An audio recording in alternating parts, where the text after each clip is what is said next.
front of you, Pinto. Okay.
That's what she wanted us to do.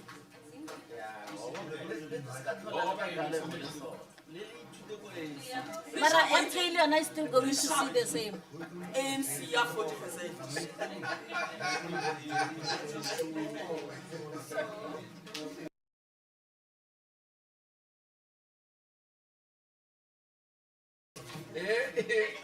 But for ANC, 40%. So You focus on meeting in Gakupel. EFF minus what? I was just asking that Tebe is trying to destabilize us, so we're ready for you. I told you can't match my energy. Okay, it's fine. Okay, let's proceed. Chair, I'm here. Only now. Oh, really? Must be very good reason for that. Yeah. Okay, good morning, colleagues.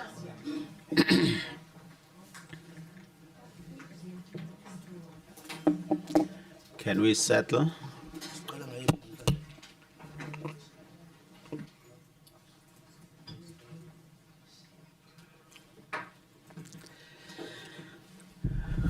We are late by 2 minutes, but we need to start. Today is Friday.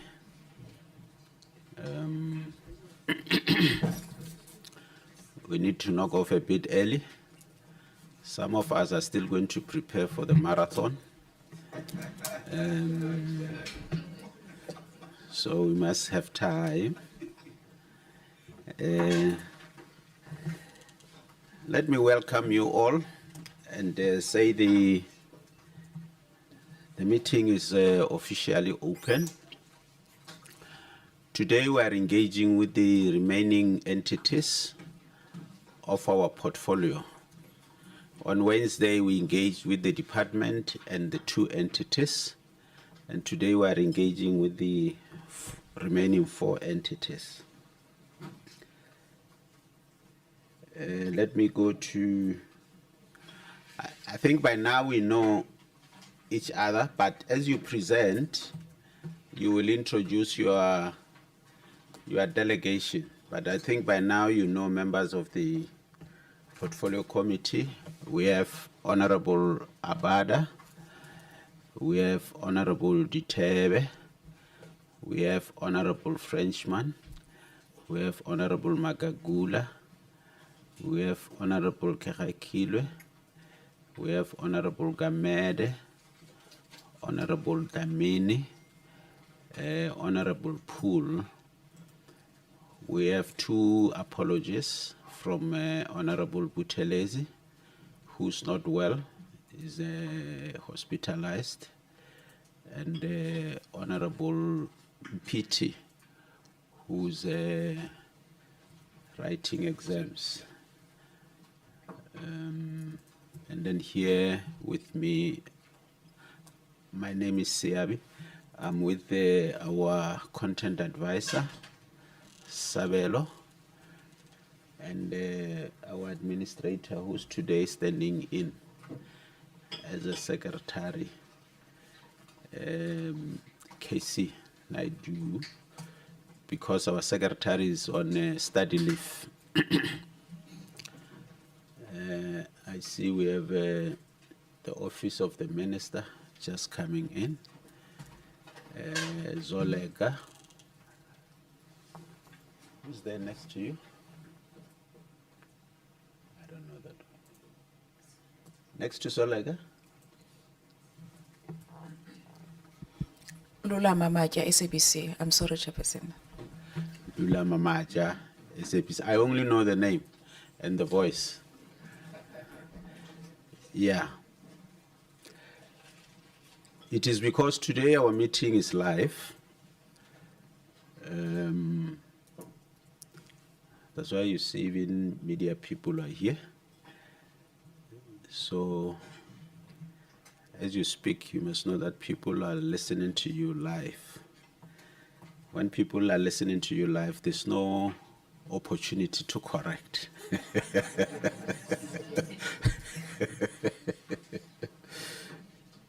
Yeah. I've mentioned few apologies. I don't know whether there are other apologies.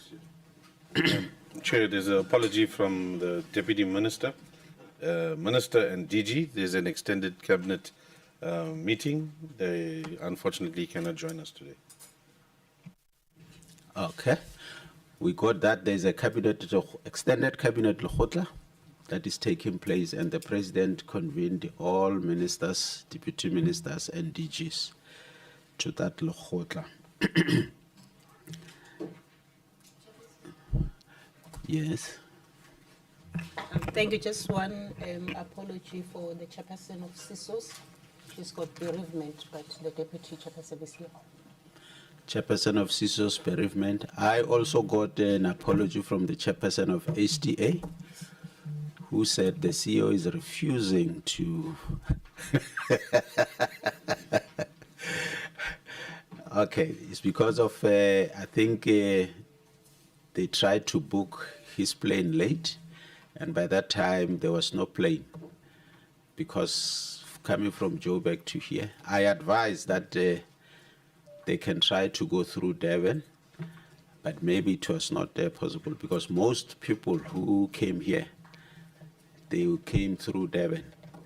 Otherwise, Joburg direct to here, there was no. But that is an apology from the chairperson who spoke to me last night, chairperson of HDA. Yeah. Any other apology? Yes. Good morning, Chairperson. The Chairperson of PPRA is en route. They just landed an hour ago. Thank you. Yeah. Maybe I should comment on that one. You see, we give you our program early, more than 3 months in advance. And you need to start preparing for that. Because if we give you a program, we are saying prepare yourself, and you know the nature of the meeting. But if you start booking on a Wednesday when the meeting is on a Friday, it's a problem. So the reason why we give you our program in advance is to prepare yourself, one, so that we get your documentation well in advance. Two, if it's a physical meeting, you are able to travel, you start making your bookings. I know some of you, when you go to holidays, you already have bookings for December in January. So in a work environment, why can't you do that? And so on and so on. So in future, please, let's take care of that so that we don't inconvenience each other.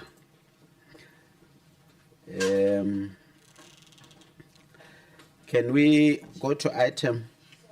Okay. Thank you, Chairperson. While we are on the item of apologies, is the Deputy Minister also at the Cabinet Lekgotla? Yes, it's an extended Cabinet Lekgotla. Yeah. We even got that apology in writing. We adopt the agenda, but I know we over the agenda with time allocation, but I want us to finish this meeting by 1, the latest. I know the agenda says we'll finish at 3, but we can't afford that.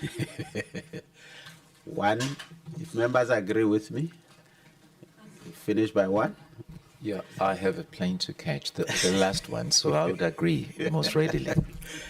Having said that, then I leave it to the DDG and your delegation to maneuver. Prepare yourself. I think entities on Wednesday, they did well, so that you prepare them. We don't want them. Most of the things that are in your report, you've talked to us about them during induction, when you came here, and so on and so on. But at the same time, we got your report in advance. We have read it. But it's an annual report. We'll still read it when you publish it. And for the rest of the year, take you to task on some of the issues. The AG has briefed us on all the entities. There's something that we argued about on Wednesday, and I see it is still coming in PPRA's report. We'll still talk about it. Fortunately, when we talked about it on Wednesday, the minister was there today, but the DDGs were there. But I see in your report, it is still coming. We'll deal with it when we are there.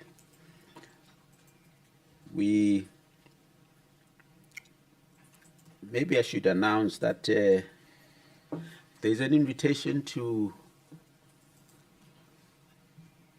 Cairo for World Urban Forum from the 4th to the 8th. I got an invitation, but we'll do the due process and see how far we go. We don't know what will the House Chair say, and the Speaker and the Chief Whip. We are in their hands.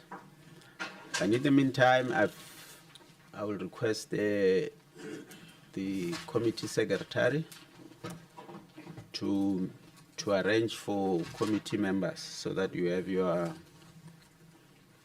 what do you call them, official passport. It's possible it may not work for 5 years, but just having it it's a nice thing. It's not a guarantee that it will work, but having it is a nice thing. So I will request the committee secretary to arrange for you with the Home Affairs, tell you what is expected and so on, so that you don't spend the whole day there. I'm repeating it again. I think that we still have a trip to Free State to do our oversight, and we are doing everything to make sure that that trip is as successful as the one in KZN. The DDG Nana said the instruction we've given about Banana City, they are implementing it, but she will be receiving a full report, and that report will be forwarded to us. Secretary, if we can forward the report of all the issues that we raised with the department, they said it was submitted. If we can circulate it to members so that we're able to interact with it at a later stage. At the same time, content advisor, I know you were not there, but working together with the rest, if we can have that report of KZN oversight, so that we are able to table it in the National Assembly.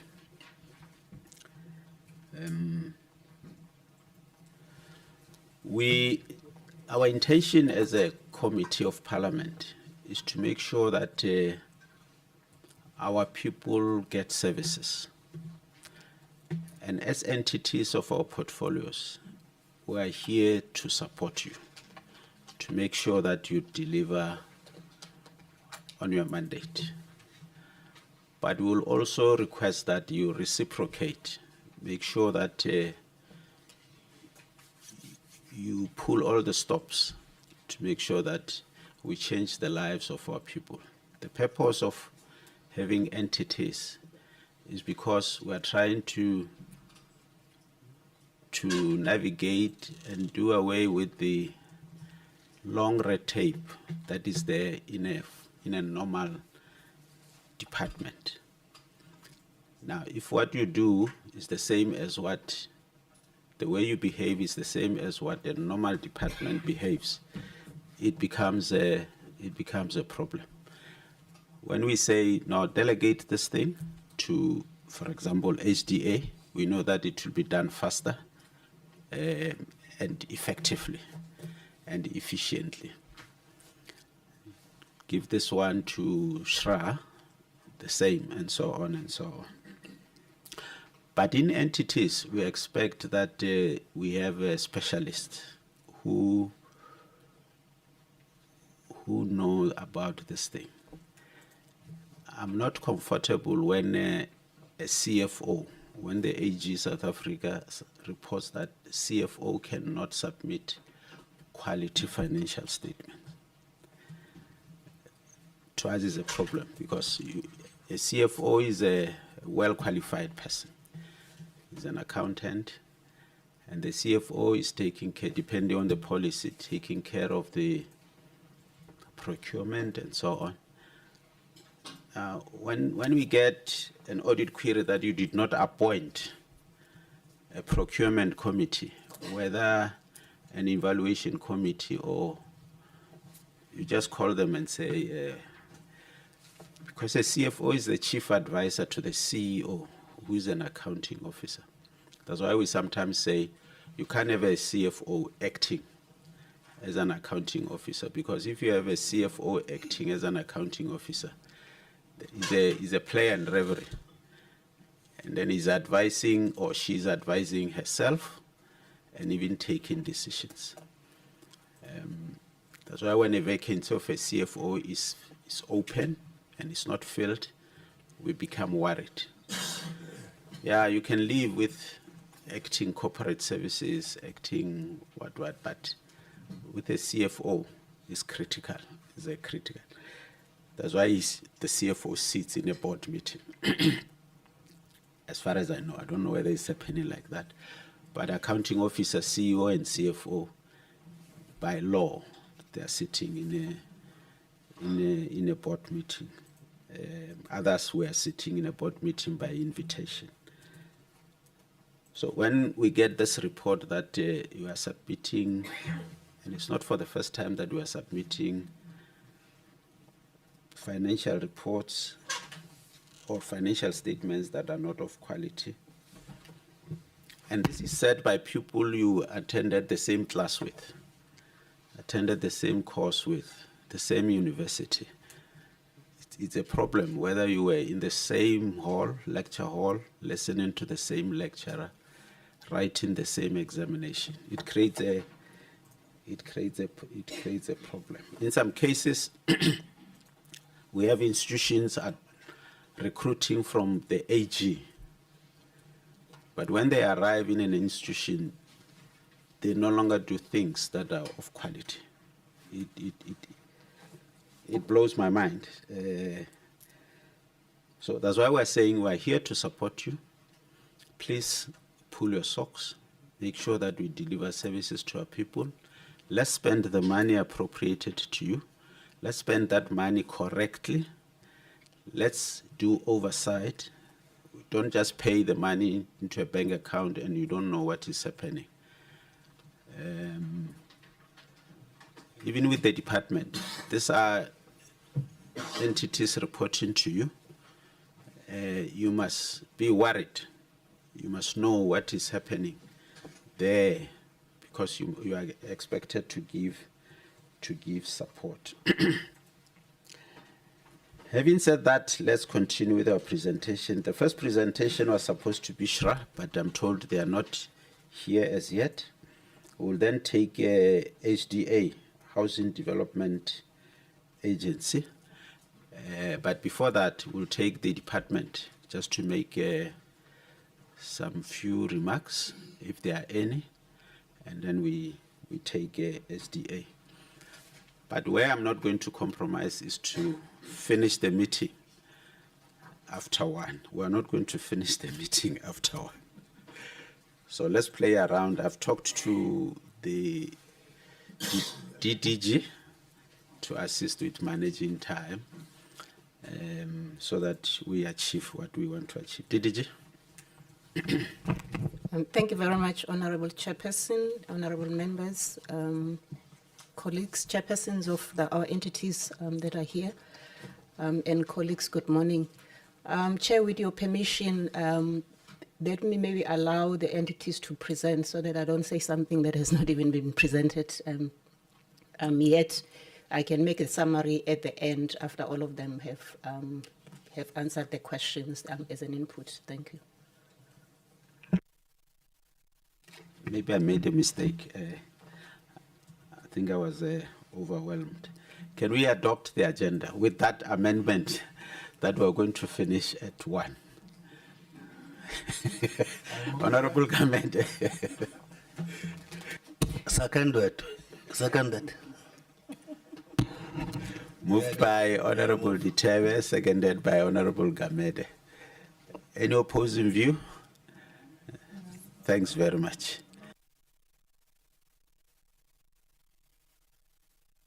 Sorry for that interruption. Must I repeat, Chairperson? Oh, yes. Oh, I yes, thought I Chair. interrupted you. No, Sorry. Okay. I requested to make an input at the end. Okay. Yes, SDA, thank you, CEO. Thank you, Chair, and good morning to Chair and the members of the Portfolio Committee and to my colleagues in the administration. Sorry, hey, this thing of knocking off at 1. Are there board members? HDA, are there board members? No, Chair, as you had Okay. said, our chairperson had a challenge. Okay, Yes. no, it's fine. So when it's convenient, I'll be the acting board member, Chair. Yeah. Chair, we're mindful of time also from our side. So I think we can just go ahead, Chair, and do the presentation from our side.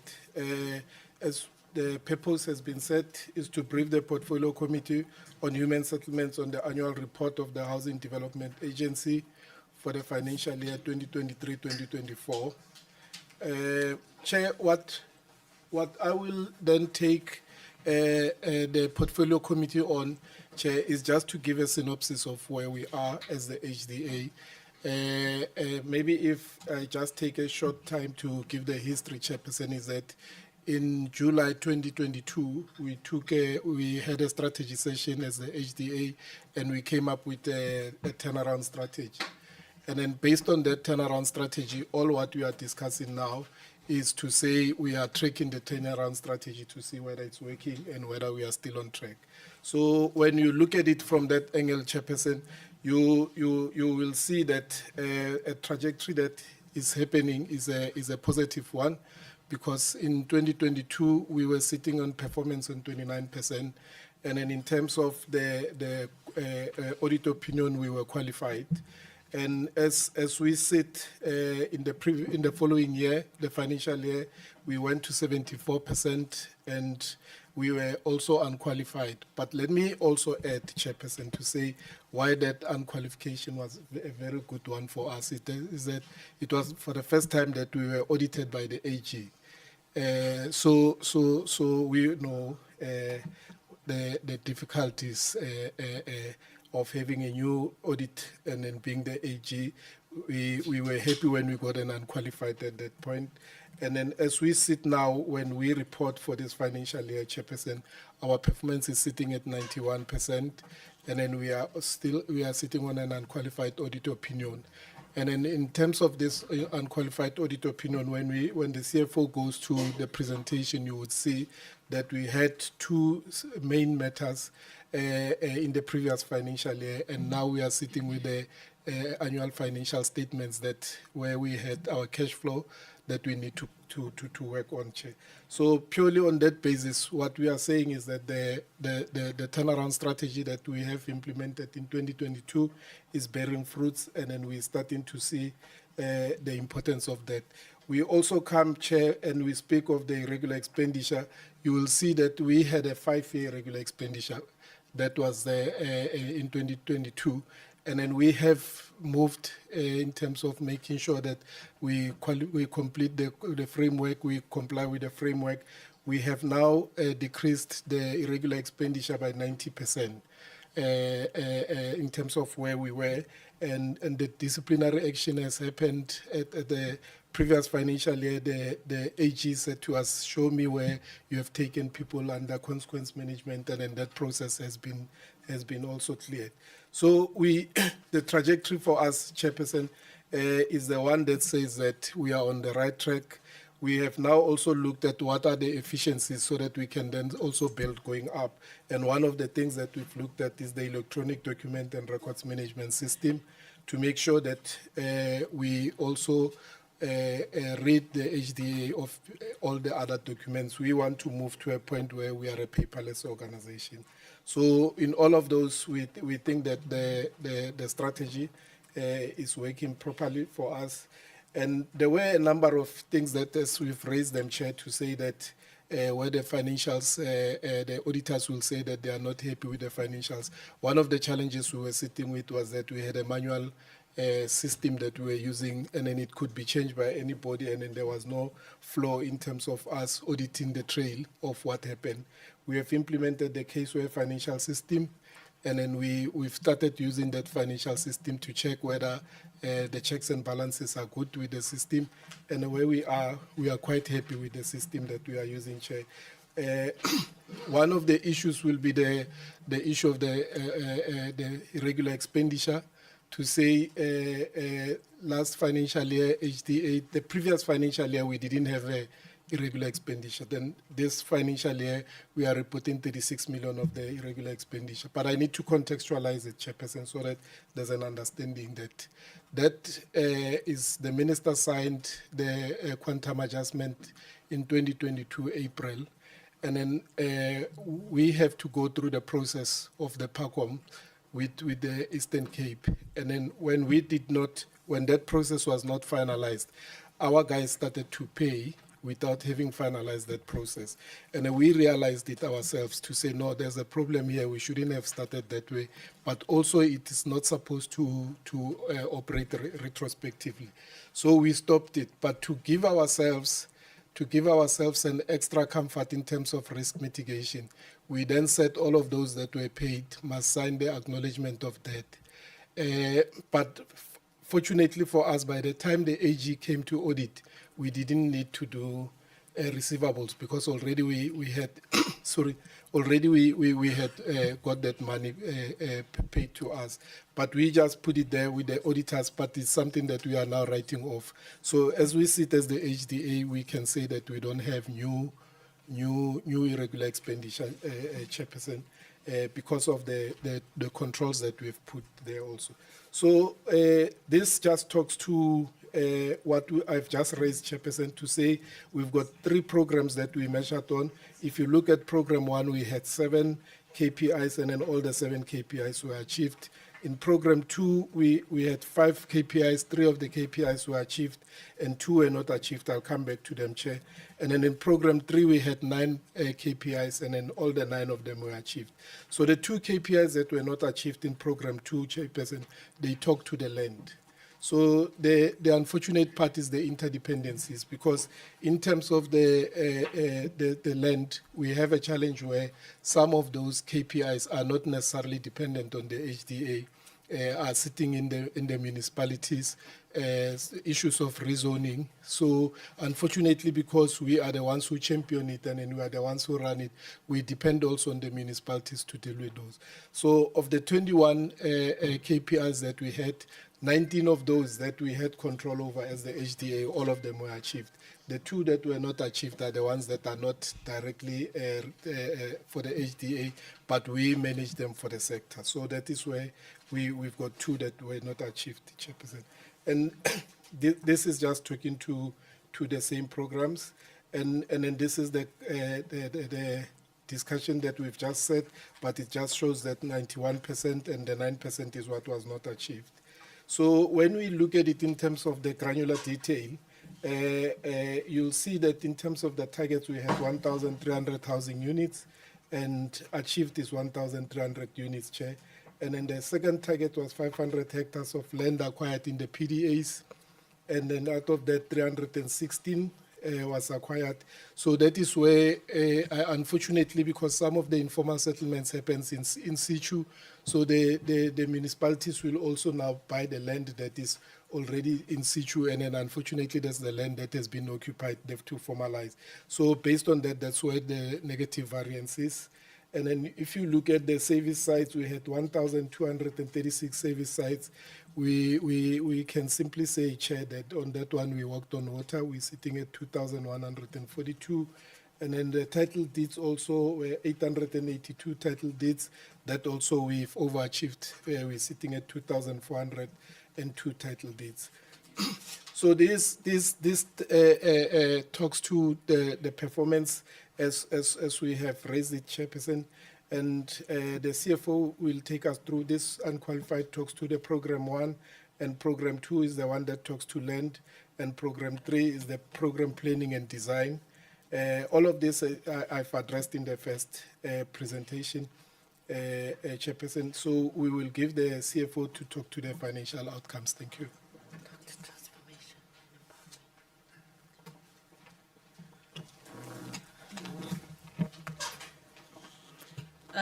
Yeah, thank you very much, Honorable Chair, and good morning, Honorable Members and the Chair.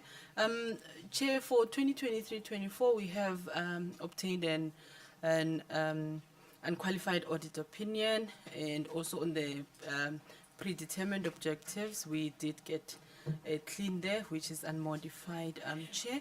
And then also on the report on compliance, Chair, that is where under the financials, Chair, we did have problems there, and we did miss the a clean audit by an inch there, Chair. Chair, if I can take you through the irregular expenditure, I think the CEO has alluded to the effect on the 36 million.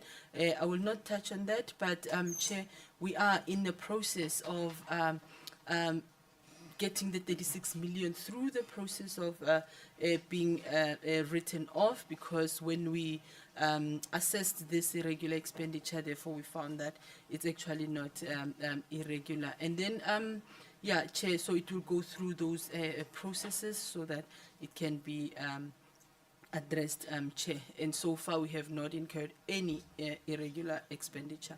Then with regards to the fruitless and wasteful expenditure, Chair, there was just a slight increase from 67,000 to 742,000. And Chair, as we are talking, we are addressing the issues. There was a SARS penalties of 300,000 that was incurred, Chair, and we have written a letter to SARS to appeal on that interest so that it can be written off, Chair. All right, in terms of the summary of audit findings, those that are highlighted in red, Chair, these are the findings that affected the financials, which is on the project obligations, the operating lease, as well as the statement of cash flow, as well as the issues noted during the testing of the, and the statement on the commitments, Chair. So, Chair, we have provided the audit action plan, and only on the SCM matters, as the CA has alluded, we have addressed most of the issues in the SCM.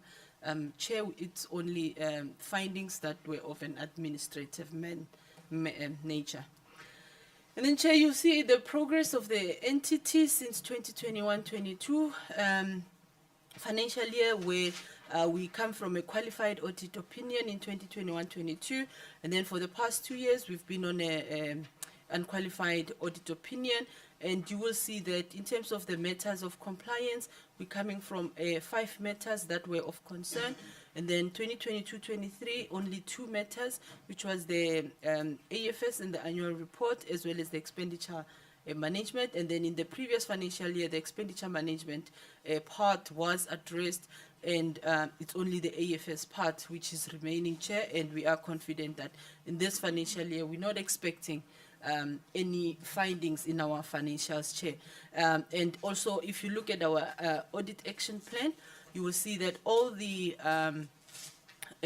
matters which were raised on the financials, Chair, we are indicating that because we are on a sort of a manual system, therefore we have implemented a caseware system which will be assisting us, and for the period Q1 of 2024-25, we have reported using that system, Chair, and we are happy that it does not have any manual intervention, so it's easy. We will eliminate the misstatements that were picked up in the previous financial year. And also, Chair, we have put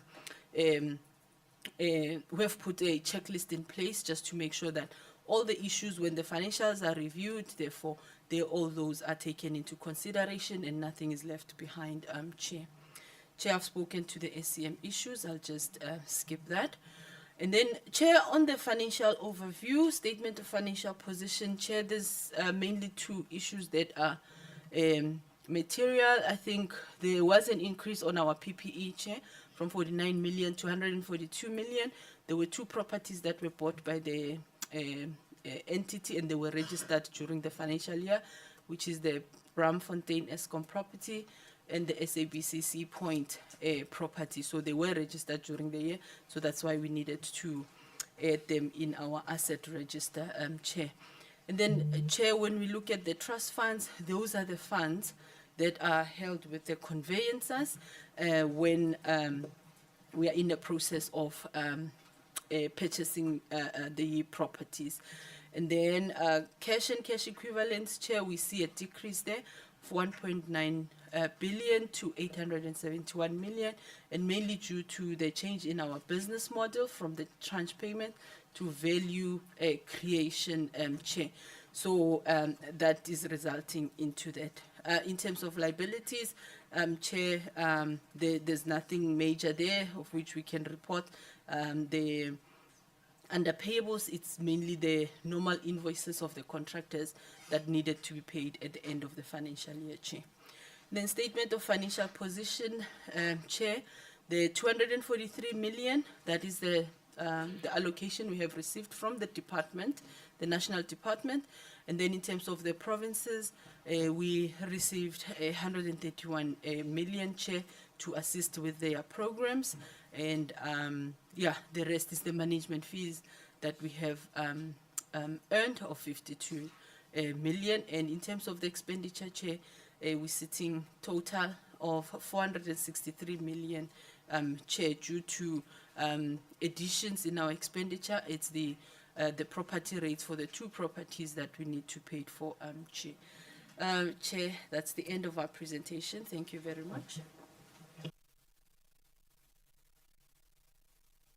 Thank you, Chair. This is the Portfolio Committee settlement, of Human Settlement. Consider and approve the HDA annual report for 23-24 financial year. Thank you. Thanks very much. Allow me to call the second presentation. We'll engage. I think just take your notes and then we'll engage with the two presentations. The PPRA.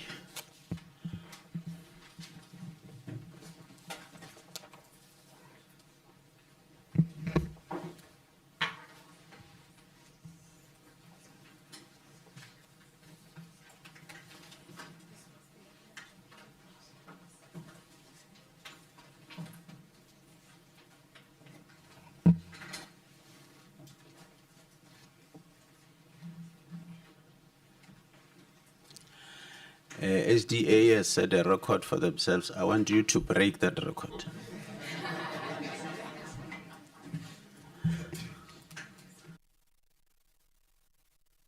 Yeah. I'm saying just the 149 million rand reference to PPE has nothing to do with protective clothing. It's plant property and equipment. Yeah. Chairperson?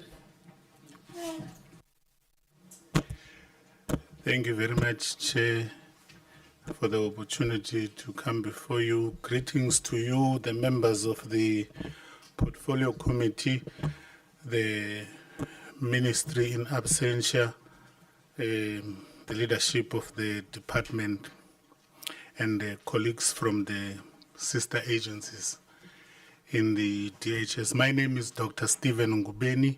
I'm the chairperson of the PPRA. With me is the CEO and the acting CFO. Allow me, Chair, not to waste too much of your time and indicate to you that the CEO is well capable to take the committee through this report of the annual period that we are reporting on. Needless to emphasize the fact that we have come a long way. This year that we are reporting on today is the second year of existence of the PPRA, since we inherited from the erstwhile EAAB. And since that year to this year, you will see that we are presenting progress and improvement. There is still room for improvement, but there is a great deal of achievements that we have attained throughout the period. So without wasting much of your time, as I indicated, allow me, Chair, to invite the CEO, followed by the CFO, to do the presentation, and we'll take the questions when the time is right. Thank you, Chairperson. Good morning, Honorable Chair. Good morning, Portfolio Committee members, chairpersons of board that are present here today, my colleagues, executives from the department, and also our AGSA colleagues. Good morning. I'm Tatora Maidi. I am the CEO of the PPRA. And Chairperson and honorable members, last year when we were here, it was not in this room, it was remote. We were here presenting an entity that we inherited, an entity that was known for non-performance, an entity that consequence management was not heard of, an entity that had disgruntled organized labor, and a total disregard of stakeholders. But as I'm sitting here before you today, I am happy to report that we have turned the tide in the last year. We are, engaging stakeholders. We are passionately and deliberately enforcing our legislation that is before us, which is the PPA. But like the chair has alluded, we are not where we ought to be, but I really do believe that we are in the right trajectory. And I think and believe that the PPRA, the future of the PPRA is looking bright. But I will take you through today, and the purpose is outlined before you. And just to highlight some of our key highlights in the last financial year, we have established significant partnerships with the private and the public sector to drive innovation in the property industry. Our core mandate is transforming the property sector, and I believe that we have done remarkable things in the last financial year. One of our proudest initiatives is with the Rawson Property Group, where we have given franchises to 7 PDIs, and the goal is that we give franchises to 100 PDIs within a 5-year period. One of our key initiatives, achievements, is also the establishment of the Research Center in collaboration with NRF, which is the National Research Foundation, where we have partnered with them, and we have since produced our first research paper, which is the impact of post-matric curriculum on the transformation of the South African property sector. We are doing this with a postdoctoral candidate who has been seconded to us by the Nelson Mandela Metropolitan University.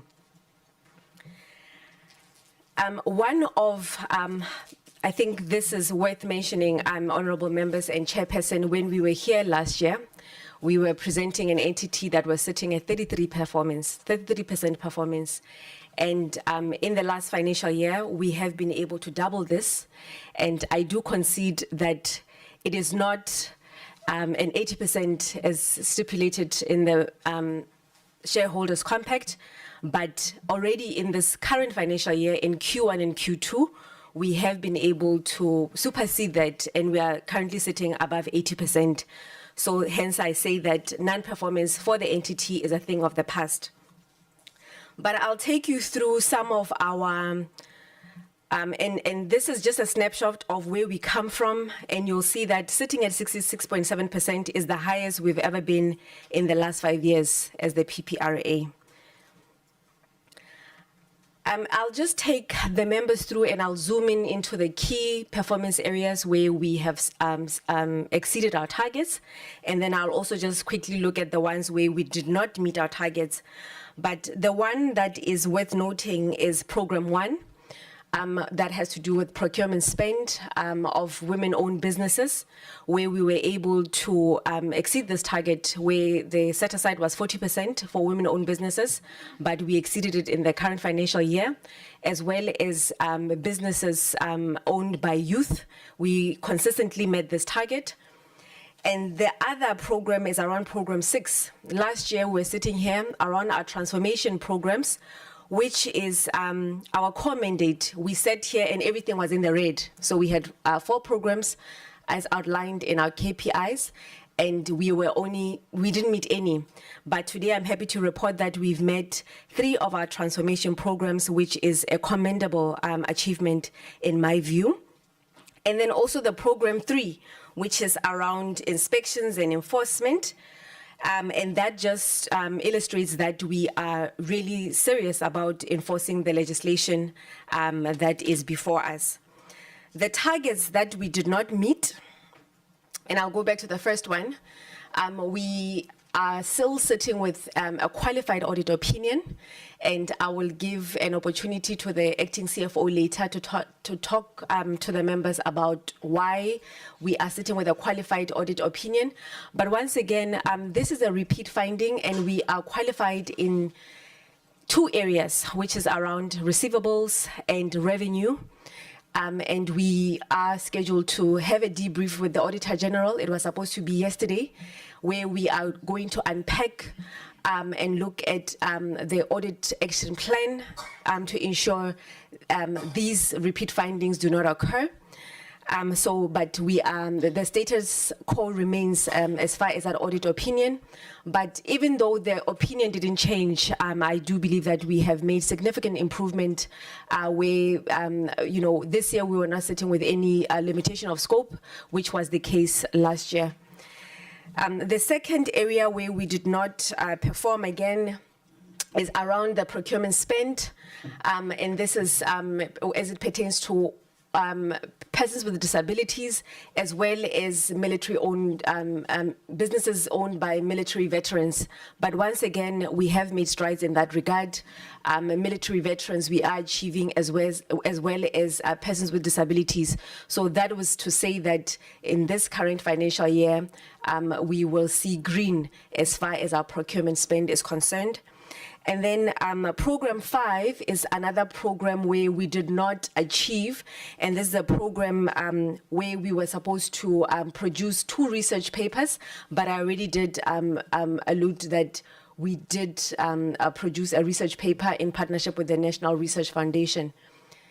And another last target that we did not meet this year is around the ERP, the implementation of the ERP system, which is PIMS, our Property Practitioners Information Management System.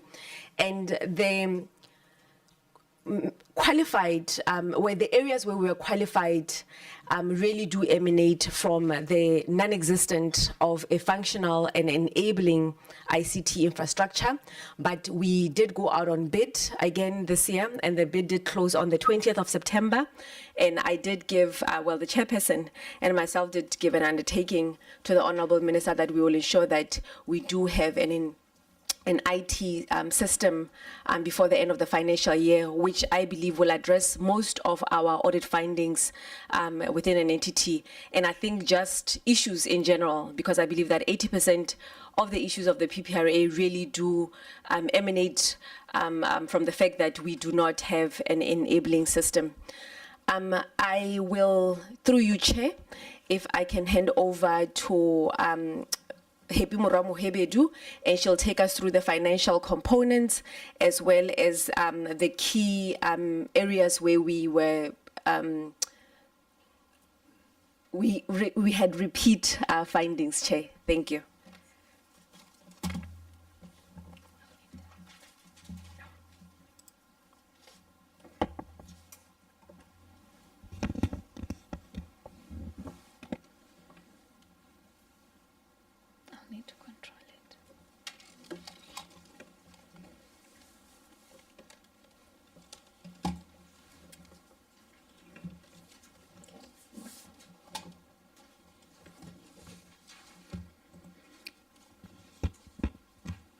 Good morning, Chair, honorable members, and everyone else. My name is Happy. As the CEO has already introduced myself, I'll just go straight to the pages that I'd like to take you through. I will report from the group point of view because PPRA has subsidiaries, which is made up of Fidelity Fund and Transformation. So the financial statements are at the group level. You will notice that our total assets slightly went down in the current year as compared to last year. And this is mainly because of the allowance for credit losses. According to GRAP, for the debtors that we have, we always have to raise a provision. So in line with GRAP, we had to raise a provision for doubtful debts. This is not a debtors written off, but more provision in line with what GRAP requires us to do. Hence, we have a slight decrease. And also it emanates from depreciation of our assets that we have of our property, plant, and equipment. Our total liability went down this year as well. And the main reason for that is because of our deferred revenue that we have to unwind every year because our FFC are over 3 years. So we unwind it and recognize a revenue coming from this deferred revenue. Hence, our liability went slightly down.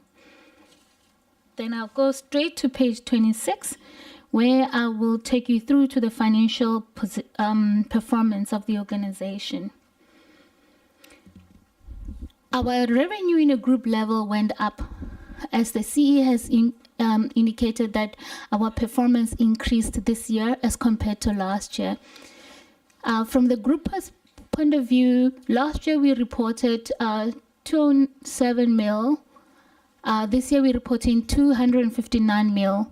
And the main reason for this increase is because of the high performance of the subsidiaries and the holding company as well. And it emanates from the interest on the trust account, interest on investment, and revenue or contribution earned from renewal of FFC and new registration of the property practitioners. Our expenses went up as compared to last year. And the main reason for this is because of that one line item that says other expenses. And the reason for this is because included in that line item, we have an expense called allowance for credit losses. This is a non-cash item. As you look at your debtors and you assess the recoverability in line with GRAP, you have to recognize that provision for doubtful debts. And as a result, it affects your expense and your balance sheet. So that expense, it went high this year, but it's not a cash item. And as a result, it impacted our overall performance, leading to a deficit of 6 mil. If it wasn't that non-cash item, we would have been reporting a high surplus. But in line with GRAP, we have to raise a provision for that.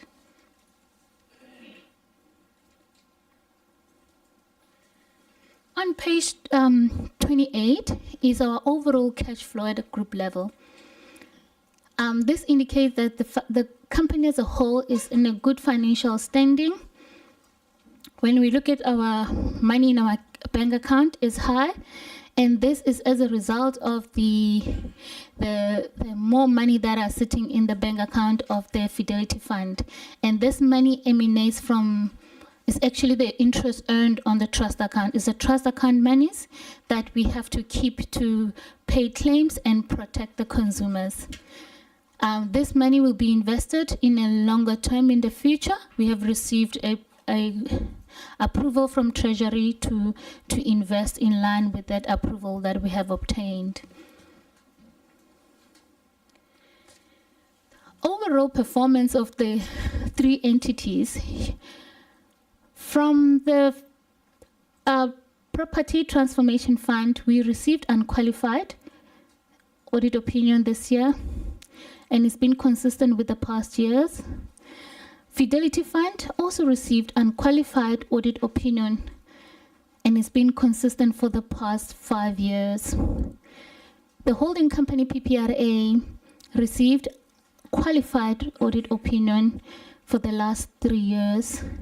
And the main reason for this qualification is because of the 4 item areas in our financials, and all of this emanates from our debtors. All the 4 qualifying areas are our debtors, and the root cause for this qualification is because of the subsystem that we are using are not compatible to the business needs. As a result, it affects a lot of areas around our debtors and consistently leading to a qualification every year.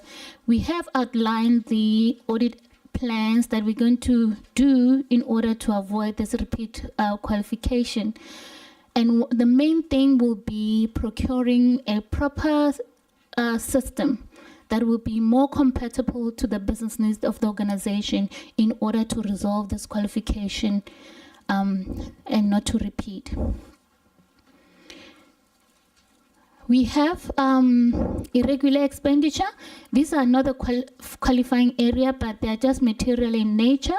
We have put controls in place to avoid repeat irregular expenditure. The organization also appointed a loss control committee that will adhere with the recommendation of AG, whereby the committee needs to investigate the irregulars, do assessment and determination. The committee has already been established and have already started with this, and we put controls in place to avoid irregular. I will also allow the Dr. Chair to talk through the irregular expenditure. I will hand over to Dr. Chair. Thanks. Thank you. Chair and members, the regular expenditure that we had incurred, it's mainly due to the fact that the Treasury Department has not yet finalized the categorization for remuneration purposes of the board members. It's a process that is underway, and it's supposed to be finalized in the current financial year. And having said that, Chair, allow me to present to you the annual report of the PPRA and its subsidiaries for the year 2023-2024, and request the committee to consider and approve the annual report. Thank you.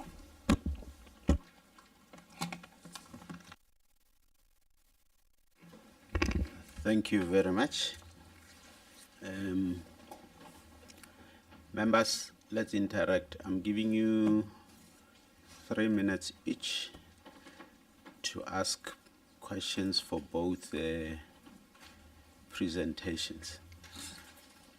But let me check, as you are preparing yourselves, let me check with the chair. Why do we have an acting CFO?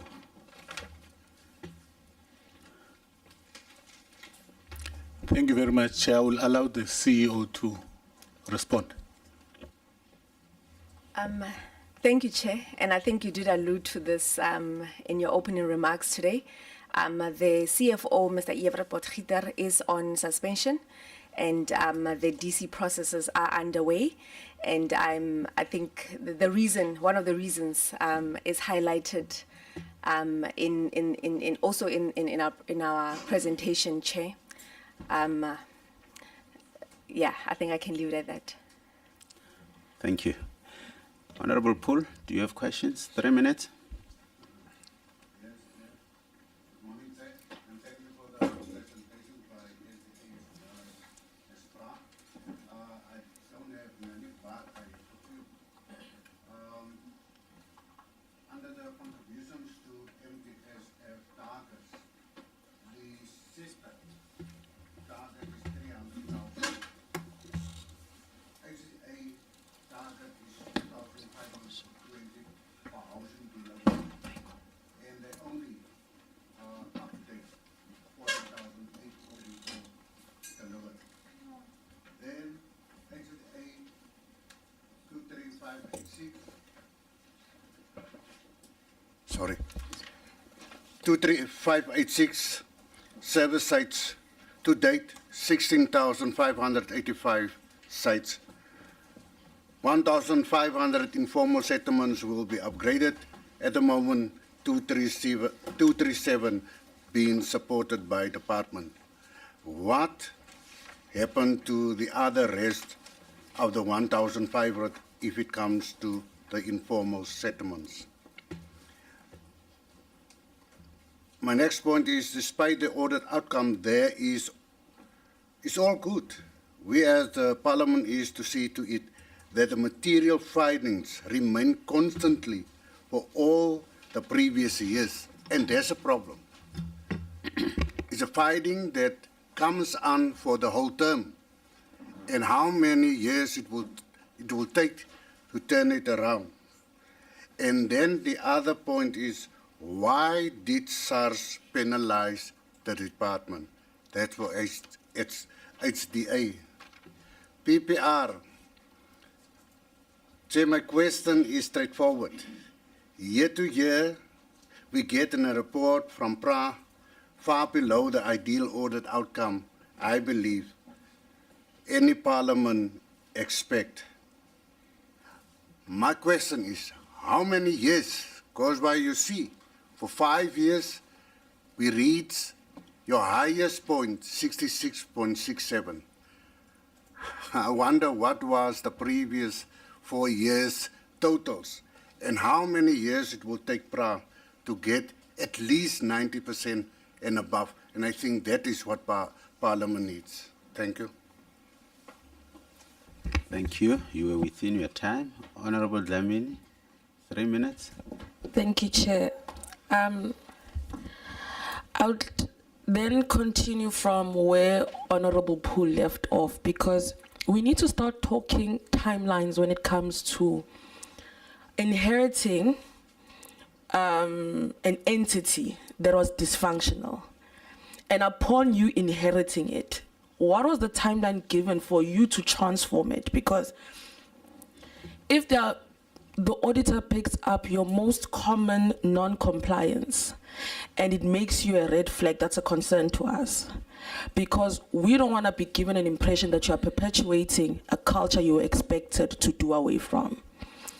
And this is for the PPRA now, because what the AG has picked up is also stagnation, as they put it, in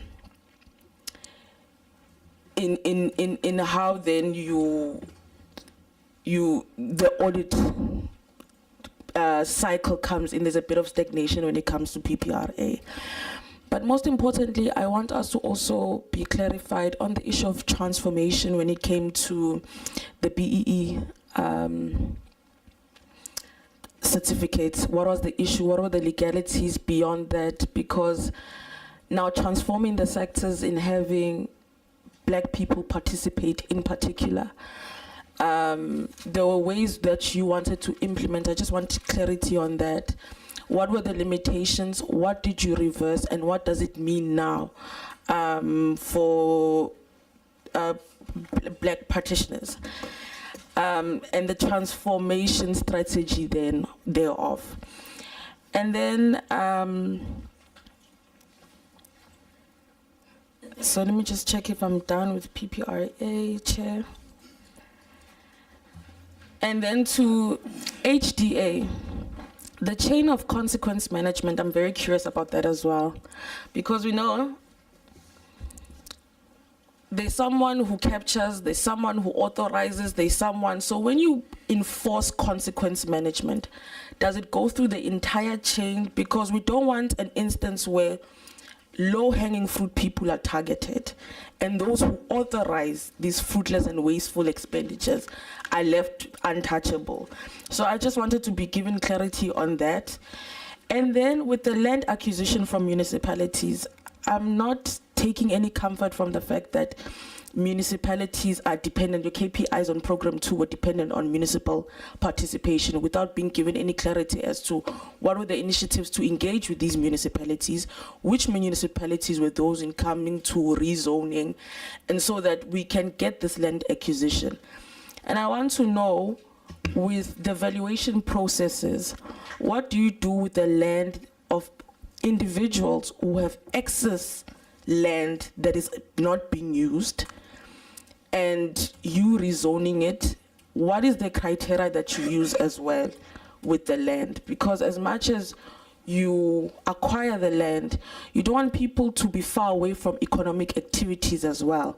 So we want to be given comfort that there's no such thing as untouchable land. If you are not using the land, we must be able to access it to people who would adequately use it. And so those are the 3 questions on my side. Thank you so much, Chair. Thank you, Honorable Gamede. I'm following the line, sorry. Yeah. 3 minutes, starting. Oh, thank you, Chair. Starting with the SDA,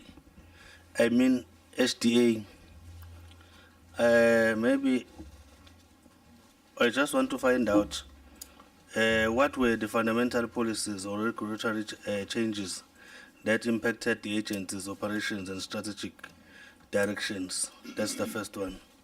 On performance metrics, what are your key performance indicators employed to assess the agency's efficiency in the current year?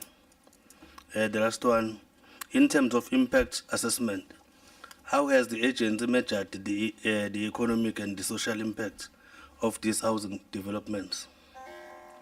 On the PPRA, what are the significant risks that were identified during reporting period, and what strategies were adopted to address them? On stakeholder engagement, were the stakeholders engaged in planning or implementation process? What feedback mechanism were established during that period? Thank you, Chair. Thank you. Honorable Karekile. Thank you, Chair, and good morning, honorable members and chairpersons from the board, officials, and from the department as well as from the board. I will start with PPRA. Let me first, Chair, acknowledge that their performance has really improved. They've moved from 33% based on their report to 66.7%. And we feared, as the CEO was presenting, that there is that intention and commitment to make it a point that there is an improvement in the coming financial year or the current financial year. And then let us also appreciate the fact that the entity is trying by all means to improve. They've also indicated that they acknowledge where they failed, where they underperformed, and they promise that they are going to improve. And they've done well, especially when it comes to the empowerment of women. They've presented that at least 40% of their businesses were given to women. We appreciate that. And then they also included their post-audit action plan. And I hope, CEO, that is not the talk. You are going to make it a point that you are committing today is going to happen. And then let me go to HDA. HDA, you've done well. From 29%, 74% up to 91%. We appreciate what you are really doing. And then we also appreciate that at least you've managed to reduce your irregular expenditure by 90%. Chair, from what HDA is doing, if it was on my own, I will advise that at least most of entities which are struggling, they should go and benchmark to see as to what is it that they did to move from that up to 91%. Also on HDA, point 4 of their slides, slide 4, Housing Agency presentation states that the HDA acquired or released 12,151,5474 hectares of land for human settlement and rezoned 6.5 97.86 hectares for development purposes. I wish to get clarity onto whether the HDA acquired or released the 12,151,5474 hectares of land, and what is the total amount of land that the HDA has acquired and released for human settlement purposes. And then on slide 5, the HDA is taking a disciplinary action against officials responsible for irregular, fruitless, and wasteful expenditure. What is the nature of the disciplinary action, and has the HDA managed to recoup some of the monies lost due to irregular, fruitless, and wasteful expenditure? And lastly, Chair, in terms of the performance highlights for the year under review, as indicated in slide 11, the HDA exceeded some of its targets, especially in the provision of serviced sites and in the issuance of title deeds. Instead of the planned 1,236 serviced sites and 882 title deeds, the HDA achieved 2,142 and 2,402 respectively. We commend the HDA for the surpassing these targets by significant margins. The provision of service sites and the issuance of the 10 title seconds deeds left. Okay, incurred significant cost, and exceeding the targets undoubtedly resulted in additional cost. Where did the entity find the funding to meet these additional targets? Thank you very much, Chair. Thank you. Honorable Magagula. Thank you, Chairperson. Good morning, everybody, and welcome the presentations. Chair, I've got only a few questions on, firstly, on the HDA. In terms of upgrading of informal settlements, I think last week we took an oversight in KZN, where we see that some of the upgradings of the informal settlements, like in Banana City, I just want to check because it's our priority to upgrade our informal settlements. The plans and the future plans for our upgrading informal settlements is to, we just want to move people and maybe upgrade the informal settlement. What do we look at? Because I think we have seen in Banana City that there's a problem, or there's a crisis in terms of e-water and sanitation.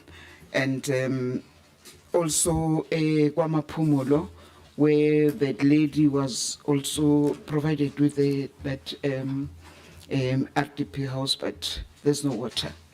And even electricity. So we don't know the plans, which was it part of the plans or not.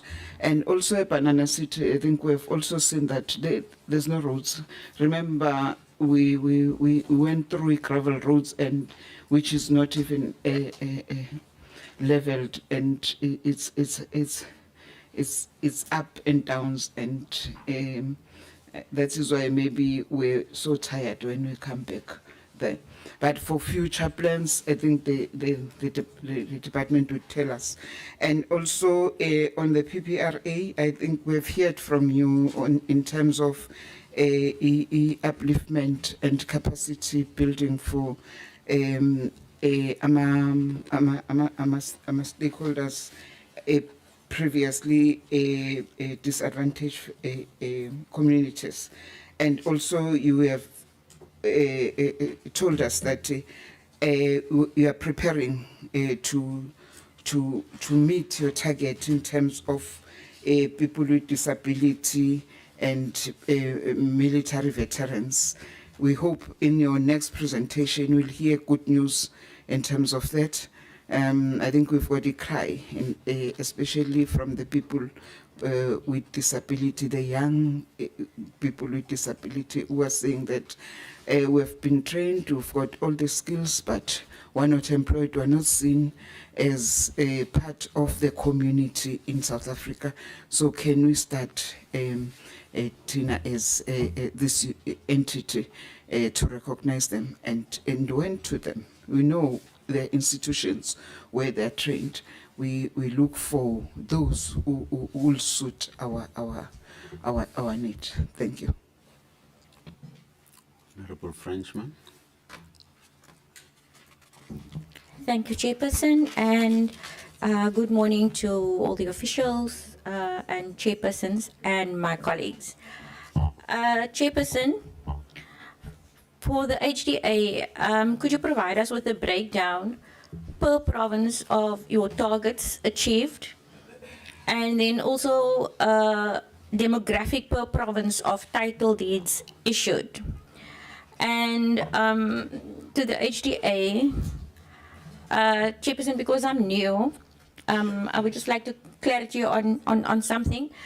The HDA, are they the only entity acquiring property for housing, or can a municipality also purchase property? And then also the land that you say you acquired for building houses, can we get those areas also? Thank you. Honorable Chair. Thank you very much, Chairperson. Greetings to the chairs and Cs, CFOs, the officials from the department.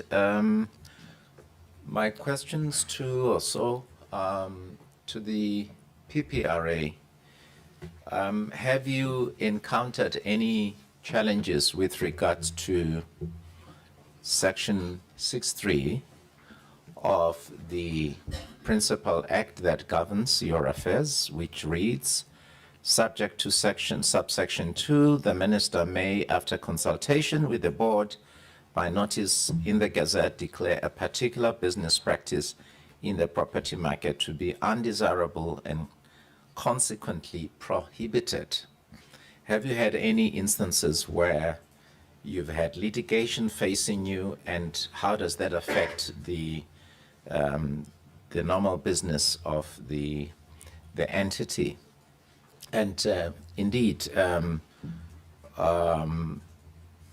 all congratulations to you for recognizing the fact that also by means of franchises, you can get historically disadvantaged individuals to be part of this as realtors and to play a role in the economy. We all remember that I think in the aftermath of the global financial crisis, mainly finance, insurance, and real estate were affected. And of course, those that Chairperson propound unmitigated capitalism ran to the state, asking the state to help them somewhere in North America. That's not the point now. The issue is that PPRA is indeed on the right course to correct things. But I'd like to know, Chairperson, what exactly do they mean by, I don't know if the acting CFO referred to the SAP system not working for them, and what are they going to replace that with, so that, in her own words, they get to not quite quoting her verbatim, but all the impairments that have inserted in the report.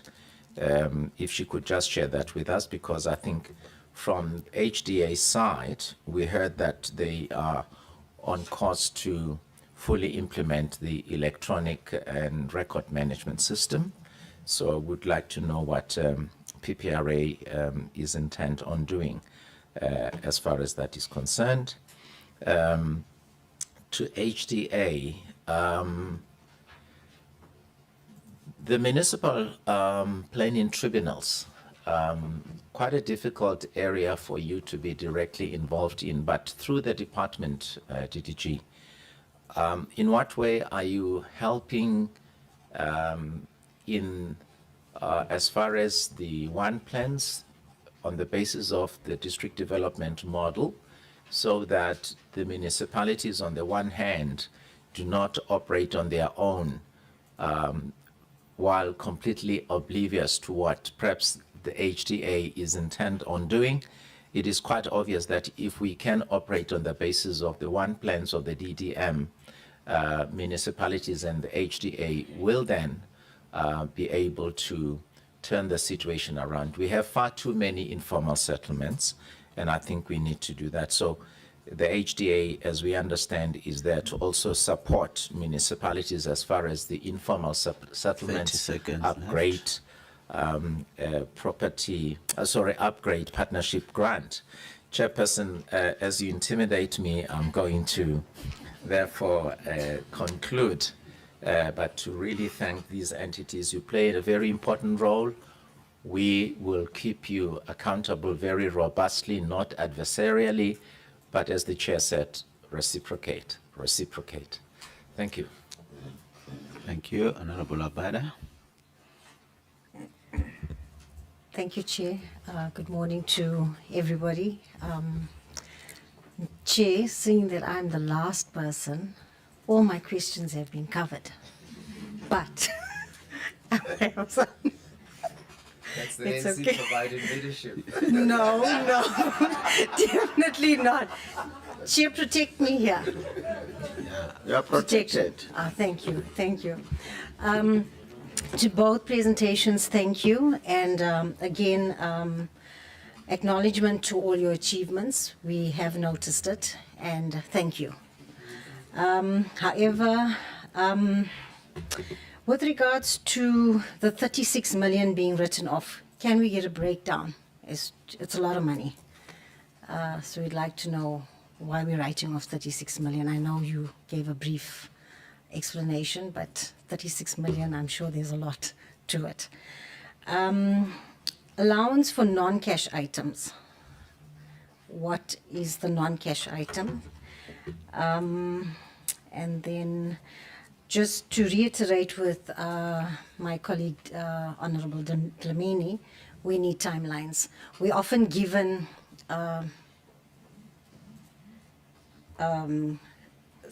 like you tell us this is going to be done, but we never get a timeline. So in order to hold you accountable, we'd like the timeline so that we can come back and say, this was presented and where's the timeline now? Okay, thank you. Thank you. We're going to start with HDA, but I just want to ask this quick question to AGSA.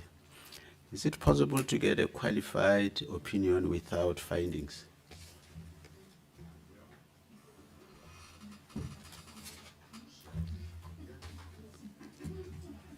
Morning, Honorable Chairperson and Honorable members and colleagues from various entities.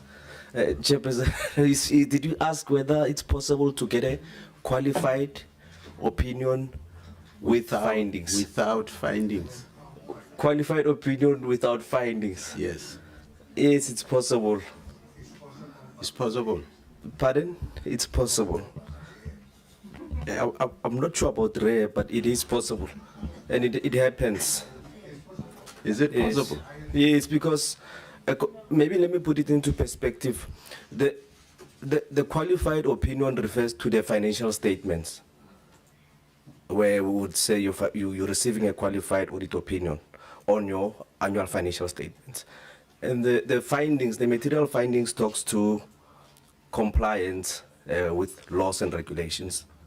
So yes, it's possible, because you may be qualified with regards to the debits and credits, and also you may have material non-compliance findings with regards to procurement and contract management, consequence management, inability to prevent irregular, fruitless and wasteful expenditure, revenue management. So there's a whole lot of other things that you may be facing material non-compliance on. And also on performance. Okay. Yes, because you may get a qualifications on financial statements, but still fail on your APR. Okay, we'll engage on that. Ki grab le gap, ne? Yeah. Okay. It's Grab, FRS, Chairperson, MCS. All right. HDA? Thank you, Chair. Chair, there have been a number of questions, a lot, but maybe Chair, where I should start is to talk about the mandate of the HDA and then put it in context so that it can respond to a number of questions. I think most of the questions that are asked will be responded to by just clarifying the mandate of the HDA. If you look at the HDA, just in simple terms, Chair, is that we are a consulting company for government. We're consultants. So we go out and look for business. It's not a given to us that we will have business coming to us. So to that extent, what we put as the targets for the beginning of the financial year is not necessarily what we have in our books. So we put based on also the capacity we have. So I'm sitting here today and saying this, Chair, so that even when the departments come here and then they are lagging behind, you can refer them to the HDA. So I as a salesperson, I have to sell wherever I am. So let me put it out there, Chair, that we've got the most in terms of the registered PRs within the HDA. The capacity within the HDA, there's still a space for it. So when there is a need, you'll talk to us, Chair. Why I'm raising this, Chair, is because when you look at targets in terms of the 5 years, in terms of the MTSF, you'll see that where we are is what has been given to us, and then that we have achieved. But unfortunately, the departments and the municipalities can only knock on our doors where they say, we need you here. So we work with two models. We've got what we call the medium-term operational plan, which we call the MTOP. That's how we contract with them. And then the second one where we contract with the municipalities and the departments is on the IPW, the instruction to perform work. So they ask us to say, can you do this part of work for us? And then we do that part of work.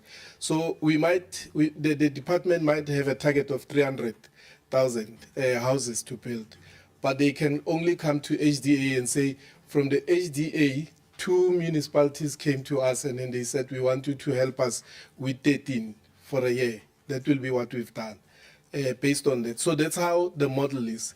We've raised it at DDG before, and then it's a topic for another day, but we've raised it to say maybe we should be the 10th province.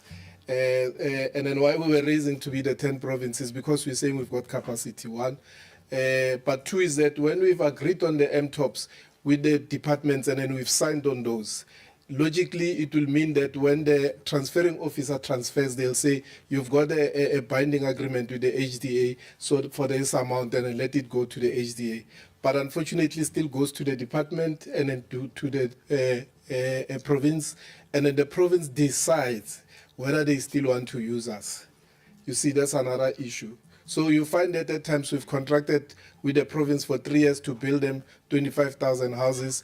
In between, they cancel it, and then they just say, no, we're no more using you. We will do it ourselves, or we've got capacity now. So our role is to assist. If you look at Section 7 of the HDA Act, is that we need to assist. We assist where there's a loophole. So based on that, it will respond to a number of questions that have been asked in terms of the MTSF target, in terms of what Mr. Gameda raised, in terms of our performance metrics and all of that, and then also where it says the breakdown of targets achieved per province. For example, we don't have Mpumalanga as one of our, we don't have a contract that we've signed with Mpumalanga. Because they chose that for now they don't have a lot of work, they'll do it themselves. But as and when they need us, they'll do an IPW, instruction to perform work. So that's how we contract with them. So when you look at the next question as to the fundamental policy in terms of performance metrics and in terms of the impact assessment, what happens is that before you do a big project, any other project, even if you do a water treatment plant, you have to do the feasibility, do the analysis, and see how many people are going to need that, and then how many people are going to use it, what will be the impact, and so forth. That is done at the department level. Because after they've done it, they also have a responsibility of doing, when they get the asset back from the HDA, how they are going to maintain the asset, and then to what extent is the asset going to bring the impact to the community that they are servicing. So that is done at the department level. What we ask from them when they come to us,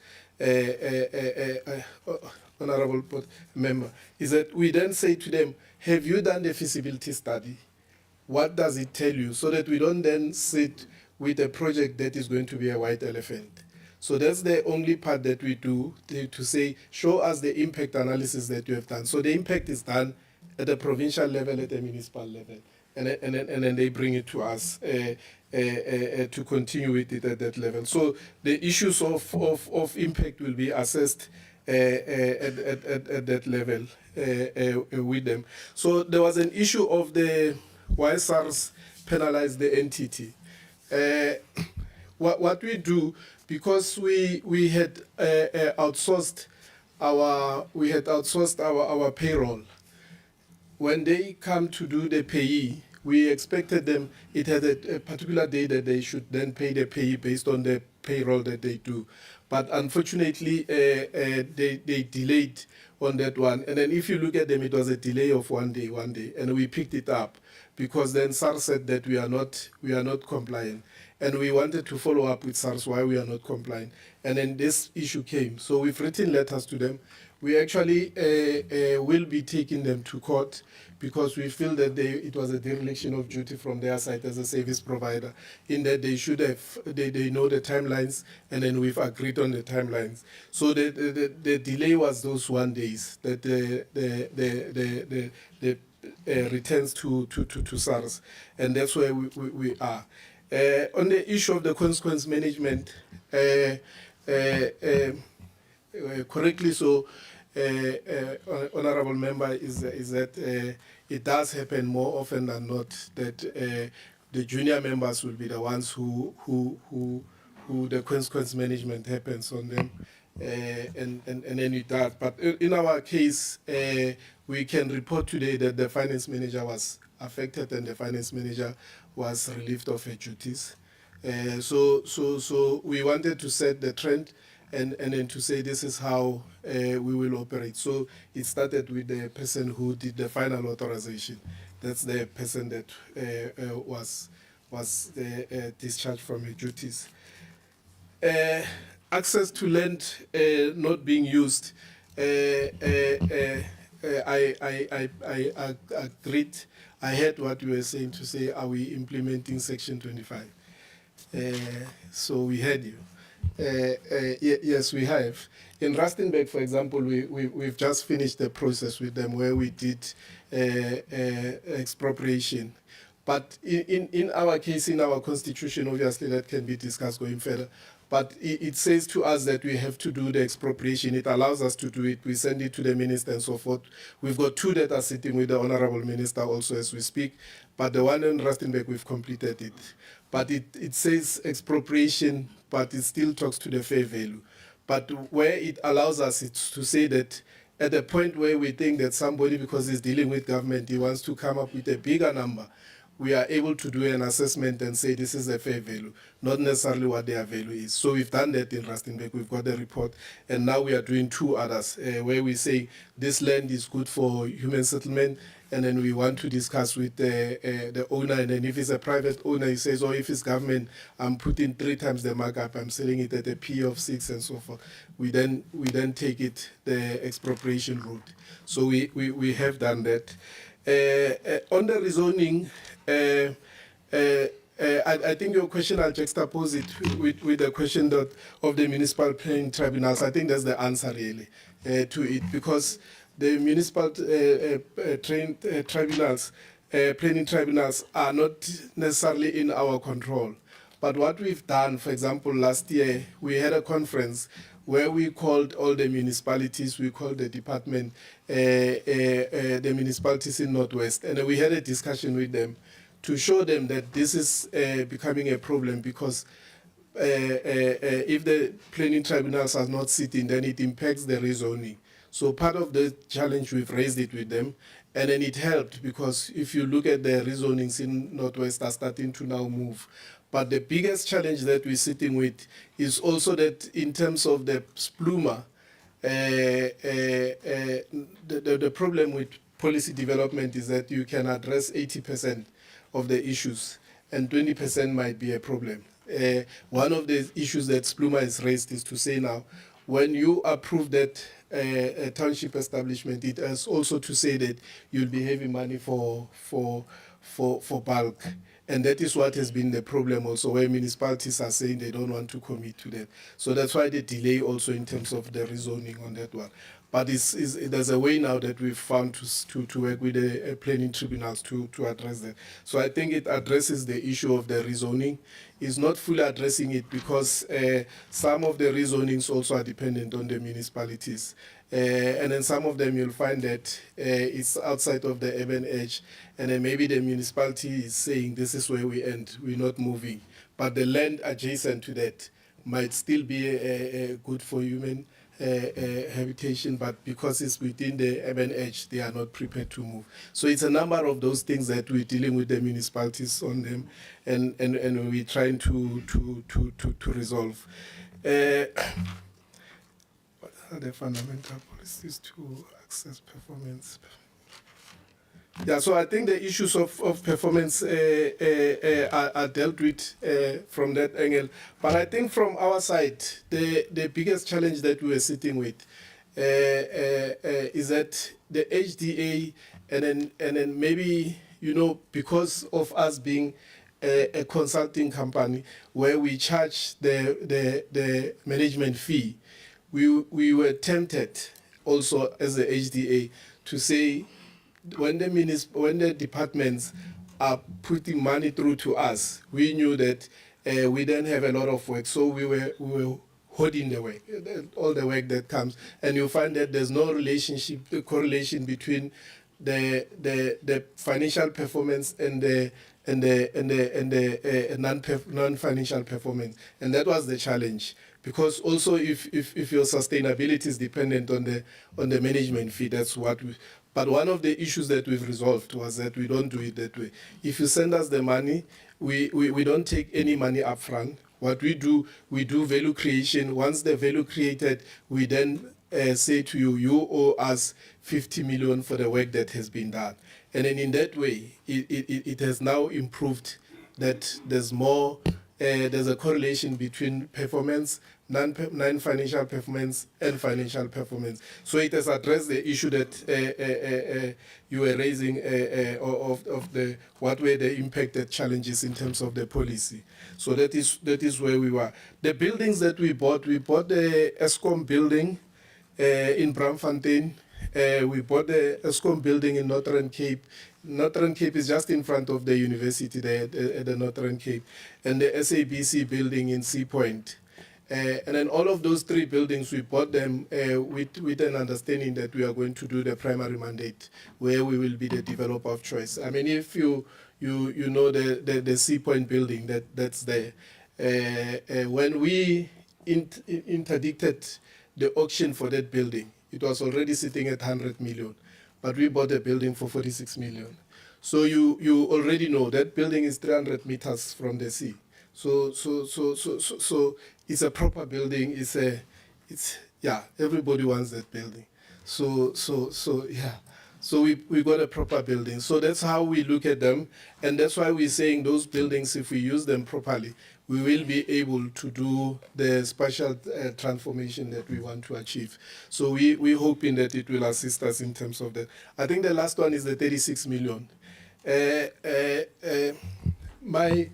My sense with finance and accounting, Chairperson, is that it doesn't have a lot of vocabulary. So we tend to use a few words. So the write-off from our side of 36 million sounds like we're saying we're writing it off, and then so that's not what we're saying. What we're saying is that we had done the 36 million, which was paid to the contractors. And then we said, no, but you were not supposed to pay retrospectively. So what then needs to happen is that those companies need to do value creation for the 36 million. So the value creation for the 36 million has been done. But because we can't just take out that money, even if they've paid the money in terms of the value, we have to follow the irregular expenditure framework. But from the irregular expenditure framework, it will then get to a point where we say, if there was value for money and then the department didn't lose, we can then take it to the board for write-off. But it then means that the money was almost recovered because then the work was done, the value creation is done. So it's not a write-off of saying, no, just write it off as something that happened, we move on. So that's how it is. But I guess it's something that Tsepo and them, when they have time, they will work on their vocab to increase so that it's not come as a write-off and then it's, the vocabulary. But that's how it is, Chairperson. Thank you. I don't know if CFO there's something. No. There's something on, before you step off, there's something on asbestos. What did you say? Yeah, Chair, I just want to know whether the HDA has been contracted, for example, for asbestos removal in the Free State. There was talk of that happening. Was that by dint of the agency of the HDA, or was it some other entity? Okay. Quickly. Yeah, Chair, you're correct. We started the discussions with the Department of Human Settlements in the Free State, but they then said that they will do it for themselves. We are doing it for the Limpopo province. We've done the assessment to check how many houses are impacted in Limpopo, and then we are now doing the implementation. I think last financial year we did 1,000 houses that we've changed we are now having still a number of those that we can do, but most of the households in SHRA have done them themselves. So we need to move to other municipalities within the Limpopo province. But it's the only province that we are doing it for them. In the Free State, I know we had started the discussion with the HOD, but they then decided that they will do it themselves. Thank you, Chair. PPRA? Who? Oh, okay. Morning, Chair, honorable members. Chair, if you allow, just to add on the asbestos issue in Free State. We were there 2 weeks ago. The province has decided to utilize the Development Bank of Southern Africa to replace asbestos in the Free State. Thank you. Okay. All right. PPRA? Thank you, Chair. And honorable members. Our report that we have tabled before you indicates an exponential improvement in performance, as alluded to by other members. We have, as a by the way, indicated that in the current year, not the year under review, the year that we are halfway into, the quarters that we have completed already, the reports, they show even better improvement. We are hovering above the 80% as required. So when we are invited by the Portfolio Committee at some point to come and present on quarterly reports, we should be able to illustrate and inspire confidence that indeed we are committed to this improvement that we are talking about. So, honorable members, you do have reasons to be optimistic in terms of the concerns that you have raised around timelines. What we are saying is that in this financial year, the history or underperformance in the PPRA is the thing of the past. So you should be able, at the end of this year, pride yourself to have witnessed that development. And let me invite the CE to deal with the questions that were raised, some of them specific questions, one by one, and then I will come in later on if there is anything that I need to clarify. Thank you, Chair, and thank you, Honourable Chair and Honourable Members, for your questions. They are well received. Allow me to start from the bottom and I'll work my way up. I think it's important to state that the vision for the PPRA is for us to become a world-class regulator. We're the only regulator of this very lucrative sector in the country, and our biggest stakeholder is the private sector.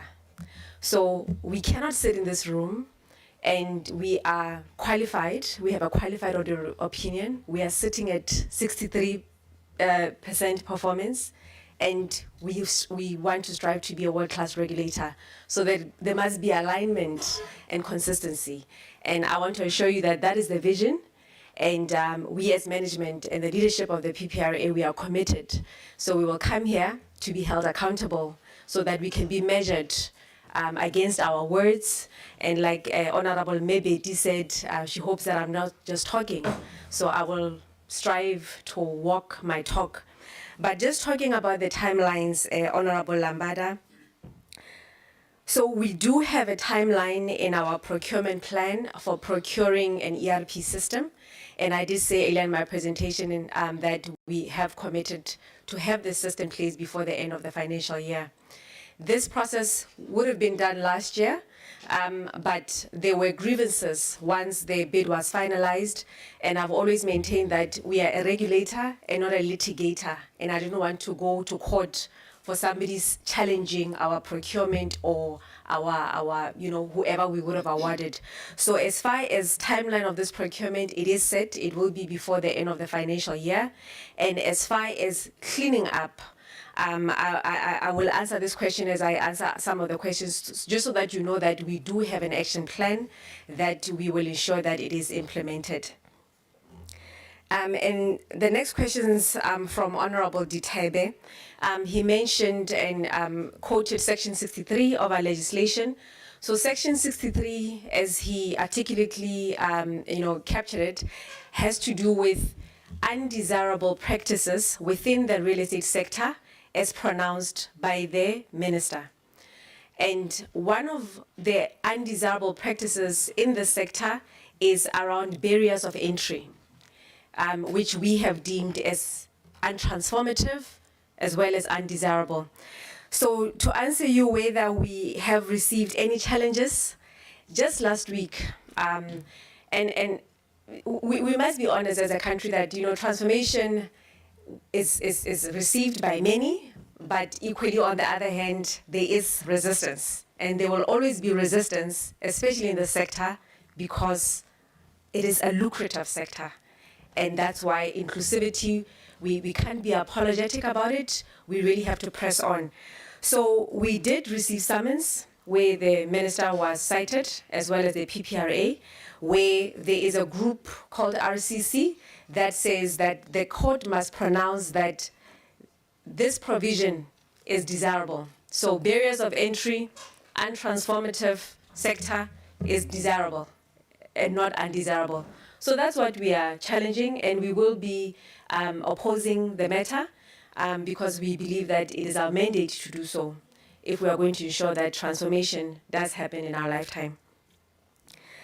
And then the other questions from Honorable Ditebo will be answered by the acting CFO.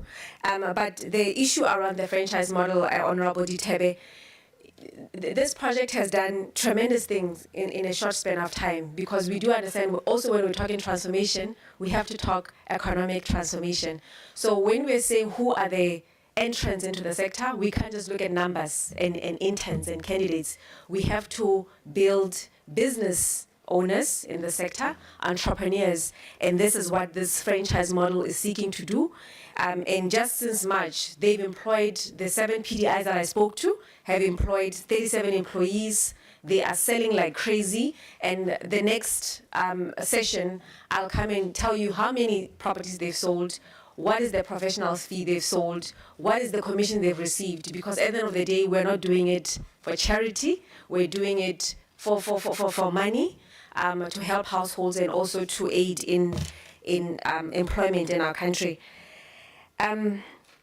The comments by Honorable Magagula and Honorable Mebedi are received, and again, we will ensure that persons with disabilities, we're intentional with as far as those targets are concerned.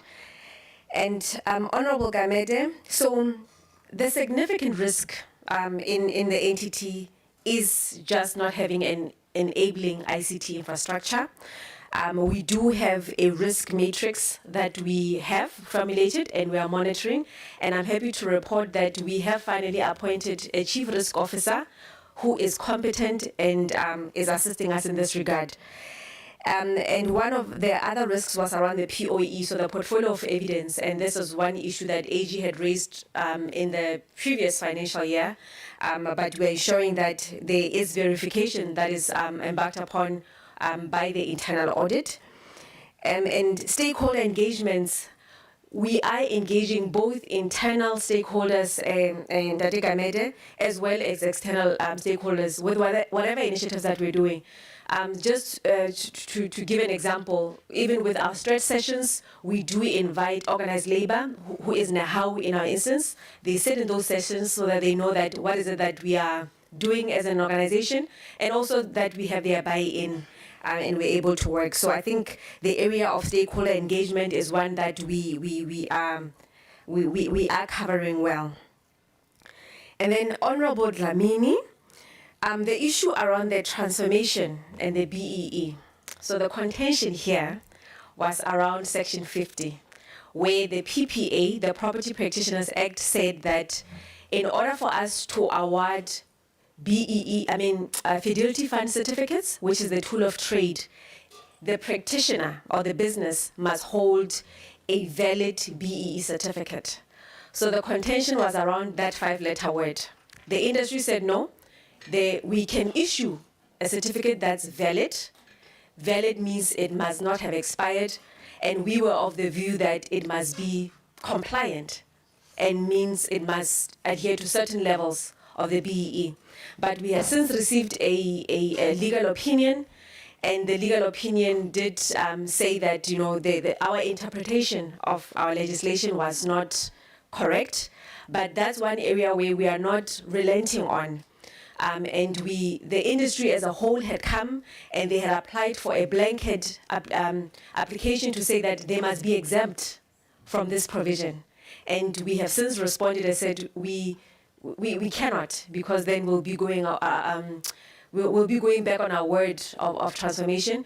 So there is an anticipated roundtable that will be held by the organization, the board, the minister, and the industry, so that we can work ways around what to do, because that's one area where we are not going to shy away from, because we do want to see a transformed sector. And your comments around the stagnation of the audit, when I hear stagnant, it means we are not doing anything. That means we are warm bodies and we are getting paid for nothing. And I with the utmost humility, I won't call it stagnancy, but perhaps the tractions that we're making were not fast enough. And I believe even with our debrief with Auditor General next week, where we are unpacking the whys and why we find ourselves in this position, we'll be able to then come to you and say, you know what, this is the plan. In 6 months, we should have been able to turn the tide, because I also want to look like my counterparts, other entities, and sit here with a clean audit or sit here with an unqualified audit opinion is really not a matter that we take lightly, that we are here. I think days where the PPRA was the black sheep of the Department of Human Settlements are over, under my watch, under the leadership of Dr. Che as well. So we will come back after the debrief next week to say we will receive an unqualified and honorable chair with a few findings before we can work our way to a clean audit. And last but not least, the comments raised by Honorable Poole. So I think it's important, Honorable Poole, that I give a context, especially around the material findings that seem to have found their way again and again back onto our annual report. So the PPRA had never had a debtors recovery business unit. So for almost 2 decades, we've had a debtors book that was growing. We had people that owed us money, and we as an entity never bothered to try to collect. So I'm talking about a debtors book or a receivable that was around 134 million, and it consisted of 88,000 line items. So AG came and said, here's this audit, your debtors book seems to be growing year in, year out, and is growing exponentially. You need to take action. So what we've done, the last third quarter of last year, I then introduced the debtors recovery business unit in the organization. I made sure that business unit was capacitated, and to try to now investigate this huge debtors book. And some of the practitioners that I spoke about in this 88,000 line items, we learned some of them were deceased, some of them were sequestrated. So when somebody is sequestrated or they're no longer a role player in the sector, we cannot recoup the funds. Some of them were even incarcerated. So we investigated the line items and said, we have to draw a line in the sand. And that's what we did. And we gave some of the amounts that we written off to, we had to go to board for approval, which they agreed. And then on the second leg, we then said we need to also get other intervention where we are working closely with a debtors recovery law firm in Gauteng, where they are sending out letters of demands, they're following up on all this debt. But that's just one issue. The other issue was, I believe 3 years ago, Auditor General came, and this is the first time this finding was raised, where they said that for our receivables, we are not splitting our revenue, we're not splitting it into non-exchange or exchange. So we just dump everything and we say it's revenue. So again, because of the manual intervention, we had to do and investigate all these line items and try to really get a grasp on this finding by manual intervention. And as I explained earlier, that we believe that this is where our system is going to assist us.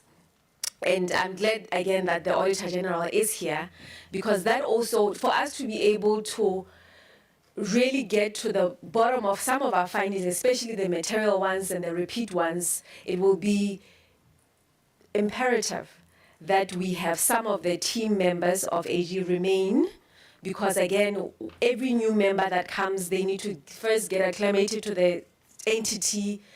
They need to understand our legislation, and the handover is not that smooth. So that's our plea to them, to say some of the members, let them remain because they understand our challenges, and then we'll work this journey together. But I really believe, Honorable Poole, that we're at the tail end of this monster of our material findings within the entity. And the chair already spoke to the performance, that yes, it's 66, but for Q1 and Q2 we have increased tremendously. I think I've covered all the questions, and through you, Chair, if the CFO can answer the 2 questions that Member Lambada raised. Thanks. Thank you. Thank you.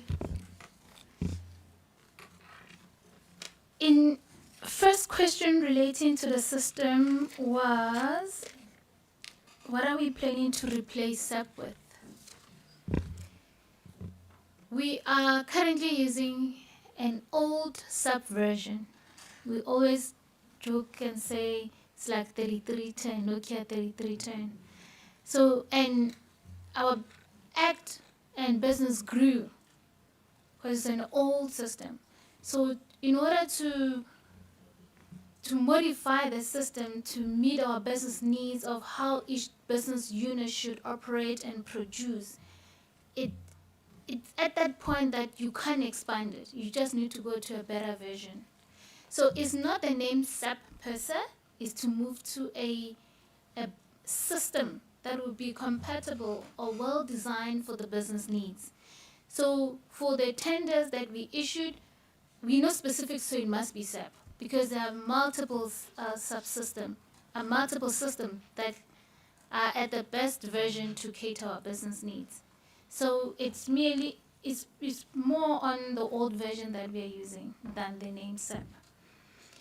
Question around non-cash item. My apology, we get to find ourselves stuck in accounting terminology and thinking everybody understands what it is. But actually what it means is there is no money spent at all that went out of your bank account or went out of the business. However, you have an expense in your income statement that you say this is reducing my revenue, but you haven't spent anything.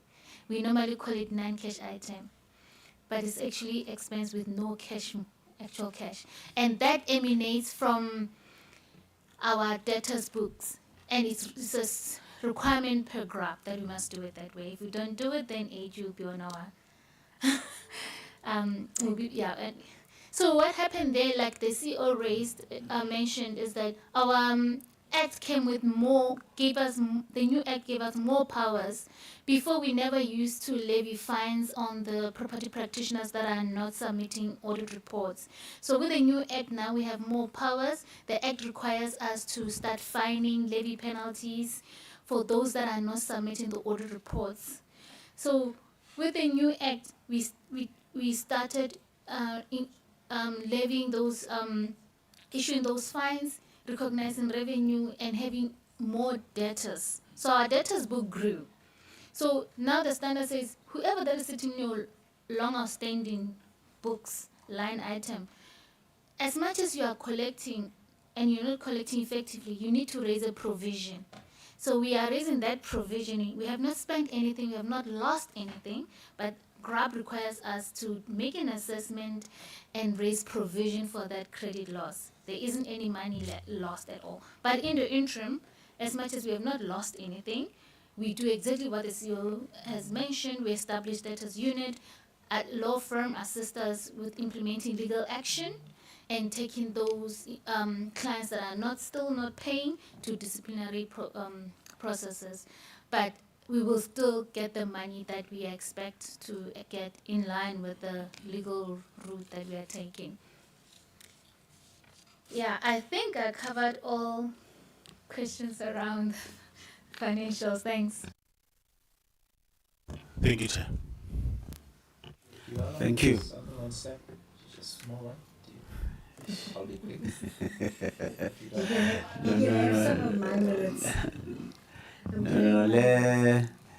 Let me see at the end how we are doing on time. I'll come back. Let me see. No. Let me see at the end. Let me see at the end. Let's hear from the department. Thank you, Chairperson. There was one question from Honorable Ditebe around the DDM plan, the one plan. DDM is the way to go in government. And where we are as a department, we have already appointed the DDM champions per province. Also what now, we have enhanced the process where also we have created the war rooms provincially, which will be chaired by DDM champions, and this is simply to address the performance service delivery matters. Already we do have the war room in KZN, chaired by the COO, and Minister also requested us to establish one war room in Nelson Mandela Bay, which we are chairing as a department, So all the DDM champions we are establishing the war rooms in all the provinces that will be checked by the DDGs in the department in order to enhance the service delivery going forward. So we will be able then to deal with all these matters, all these challenges that we have in the sector. Thank you very much, Chair. DDG, can you comment on there's an issue of board fees that is coming from both reports, both HDA and the PPRA. Board fees, treasury, what. There's nothing from you. You're fine. There's nothing from PPRA. There is. Okay. Can we get a comment? Chair, the board fees, they are regulated by National Treasury. So there has to be compliance. There was a matter that was experienced by PPRA. I'm hoping I'm capturing this one correctly, where the board fees, there was the way that it was interpreted, it ended up board members having been paid more, but that matter was sorted out by the entity itself. The matter that is with us, that we are working with, is the categorization. I think that is the matter. Because all the entities, they need to be categorized by National Treasury, whether they will fall under Schedule 2 or 3A and so on. So because PPRA is a new entity from the EAB, which was Schedule 3A, they continued on those bases, but there is a process that needs to be followed before they get categorized. So there's a process that we are undertaking. There is a form that needs to be submitted to be completed by the board of the PPRA, and obviously we must check it to make sure that it's correctly captured. Then we then submit it to the National Treasury, and that will determine whether it does come up as a 3A, because that also informs the board fees of that. But currently they are being paid as a Schedule 3A, coming from the EAAB, because the process of categorization is a long process, Chair. Thank you. Thank you. Just to put the two CEOs on the spot, CFOs, sorry. This is my last question. As we prepare to receive CSOS, why do you submit low quality financial statements to AG? Yes, CFO?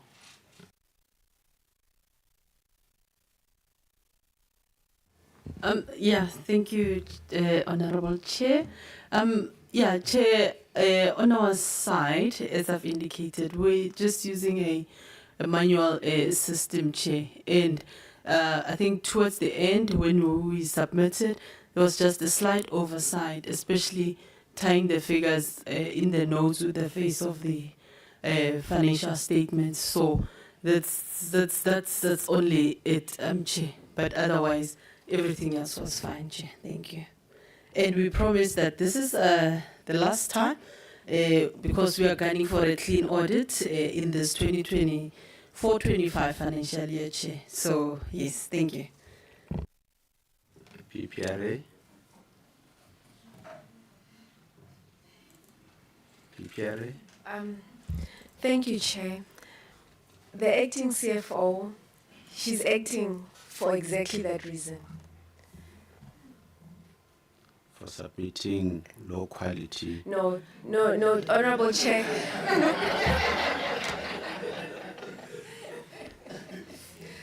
No, what I meant to say, so the acting CFO is a CA, but the person who was holding that chair was the one who, and I think maybe you are being, when you are generalizing it, Chair, I think it was for us because we're the one entity that submitted horrendous financials, but it will ensure that it doesn't happen, Chair. It's the last time. It is the last time, Honorable You're Chair. promising. You are promising it's the last time? She's promising it's the last time? Okay. Thank you very much. We're still with you for the next 4 years. So when you commit, you must know that these people are with me for the next 4 years. And that's what we were saying when we said we want to support you, but you must reciprocate. And CSOS, let's hear.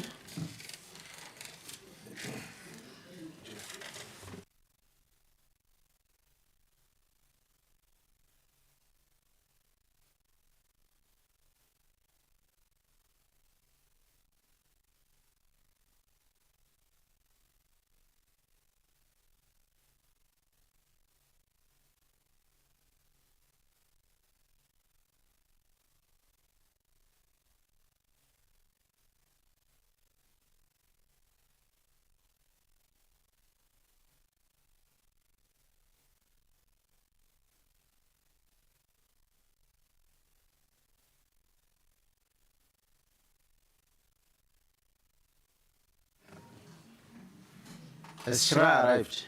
Yes, Chair. Okay. CSOS?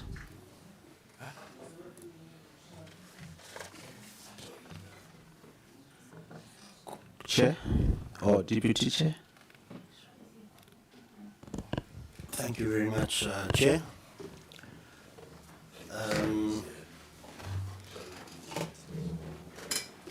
My name is Donovan Goliath, Deputy Chairperson of CSOS, and as indicated earlier, my Chairperson has a bereavement, so I'm standing in for the Chair. I'm joined by the Acting Chief Ombud as well as the CFO on my right-hand side, who will take the Portfolio Committee through the report. Greetings to all protocol observed, to everyone in the room. I want to start off by saying, first of all, that we are proud to report a 12% increase in our performance from last year, moving from 71% to 83%, as set against the 2023-24 APP. Schemes registered in the 23-24 financial year, 2,570, which brings our total universe of schemes registered to 35,016. Scheme compliance, the CSOS recorded 9.2% improvement from the previous financial year's performance, with 69.2% of the community schemes which are registered with the CSOS being compliant. Dispute resolution, a total number of 15,587 disputes were received within the 23-24 financial year. 8,720 disputes finalized, 1,381 were finalized at assessment within 30 days, 3,027 were conciliated within 45 days, and 4,326 were adjudicated within 90 days. As far as the brand is concerned, I think last year we were a fairly unknown entity, but we've invested in getting the brand out there, and we've raised enough awareness about the entity to get registrations up. The inaugural CSOS in Durban was also held on the 3rd and the 4th of 2023, and with 100% advocacy was implemented. We've just held our second one this year. Capacitating CSOS, there's a reduction in the vacancy rate from 47.4% to 21.4% as at the end of March 2024. The entity remains a viable organization from a financial position perspective, coupled with the current revenue streams and the marginal growth of the community schemes. This, despite the slight decline in the scheme's admin levy, thereby decreasing CSOS's levy, and the failure to register more schemes, which decreased CSOS's levy. I'll now hand over to the acting CEO to take us through the presentation. Thank you, Chair. Thank you, DC.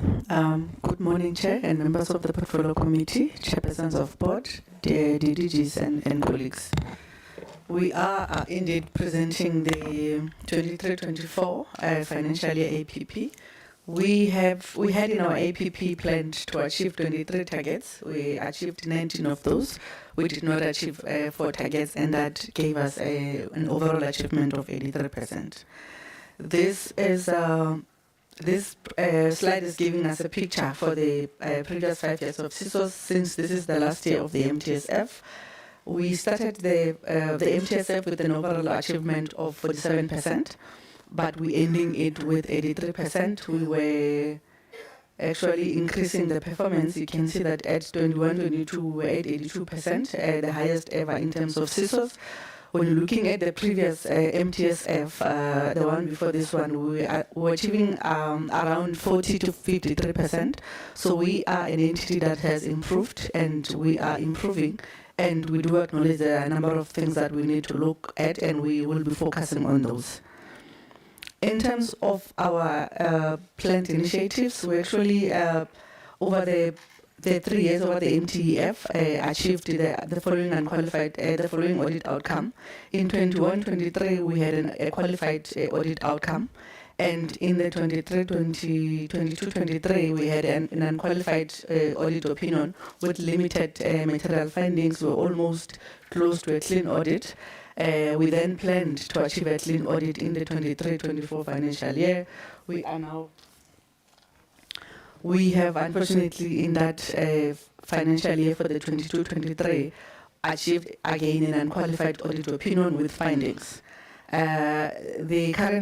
The one that we are reporting on now, we've received a qualified audit opinion, and the CFO will take us through the reasons why we regressed like that. On the other commitment of your normal internal control, our anti-fraud and corruption strategy, as well as our risk management plan and our internal audit plan, we've achieved 100% of all the commitments that we had in those 3 targets. We've also established our footprint in terms of adding 3 or more offices of the CSOS. We have an additional office in KZN in Balito. We also opened an office in Mbombela, and we also opened an office in Rustenburg. In terms of implementing our commitment that we have in the mandate in terms of Section 59 of the CSOS Act, we were required to collect about over 408 million of the CSOS levy. We unfortunately only collected around over 334 million of the CSOS levy. The reason for the drop in terms of the CSOS levy collection is that we were anticipated to register about a number of schemes, about 10,000 schemes for the year. We only registered 2,507 schemes. That led us to now not collecting from all those that we intended to collect.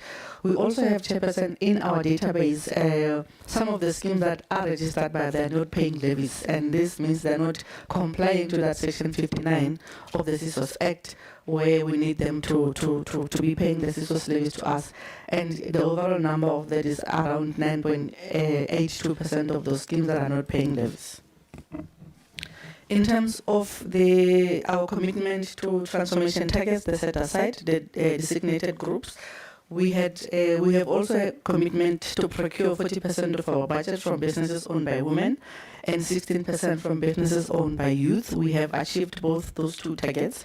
We've actually overachieved in terms of the businesses owned by women, and just a slight overachievement on the businesses owned by persons with disability, the youth.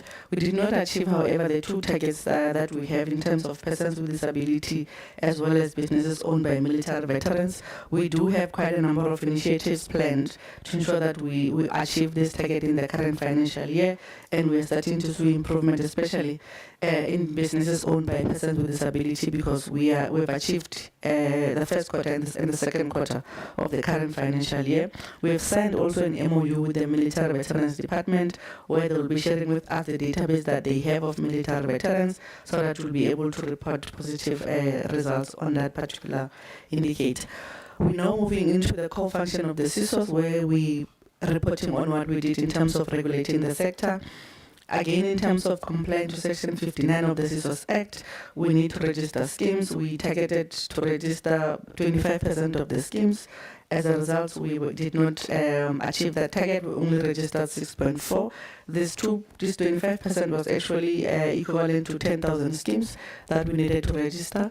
That is based on the research that there are actually about 70,000 schemes in the country, and at that point we only had about 30 schemes registered with us. So that then said there are 40,000 schemes that we still need to register.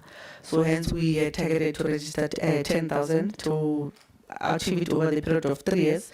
Again, we received fewer registration forms from the community schemes, but we do have quite a number of initiatives again planned in terms of ensuring how we will register the schemes. We have a scheme registration plan that we've put together with timeframes and with all those initiatives very much achievable. We also, in terms of compliance, we are required to monitor that all the schemes that are registered with us are indeed complying. We are pleased, Chairperson, to register that we targeted to monitor compliance at a rate of 65% of all the schemes that are registered with us. We've overachieved that by 4.2%, and we are continuing to monitor the compliance of all the schemes.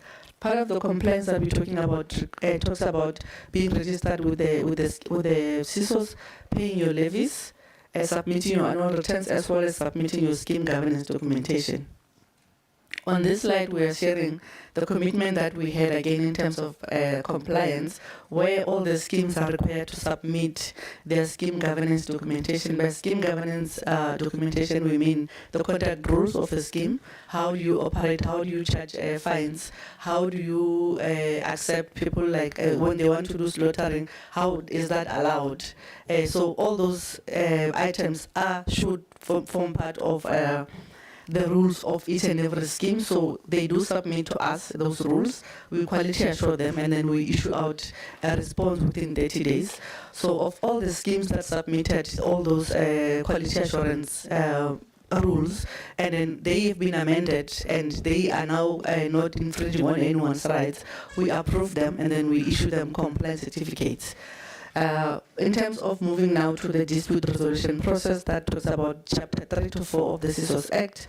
We are required to ensure that we assess firstly the dispute as they are submitted to us, and then we are required to do that within 30 days. We've overachieved that with 6.4%, having achieved 96.4% of the dispute being assessed within 30 days. When they are assessed, then it means they are ready to be to go to either conciliation or adjudication. So if we delay on the assessment, it will delay the conciliation and the adjudication of the dispute. In terms of adjudicating within 45 days, we've achieved 95.3%, and the adjudication we also achieved 97.5% within 90 days. We've overachieved on those two targets. In the past, Chairperson and members of the Portfolio Committee, we have had issues in terms of the quality of our adjudication orders, where they were found not to be of good quality and not implementable by the schemes.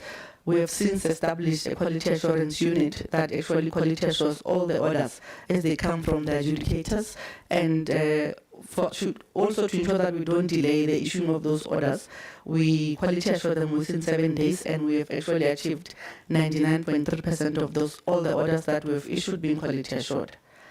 Now moving to Chapter 2 of the CSOS Act, in terms of the commitment to ensure that we do empower and train our stakeholders, we had about a number of initiatives that we had planned.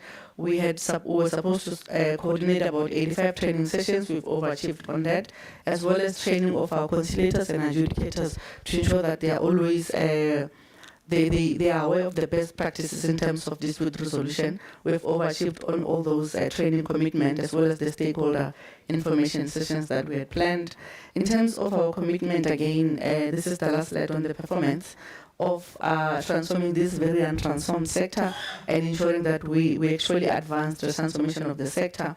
We have a program to ensure that we appoint the PDIs, previously disadvantaged individuals, to come in the sector and be able to participate in the sector and participate in the economy eventually.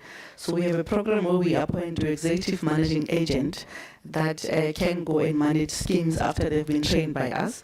we had a plan of appointing 40 for the previous financial year. We've appointed 42 of them.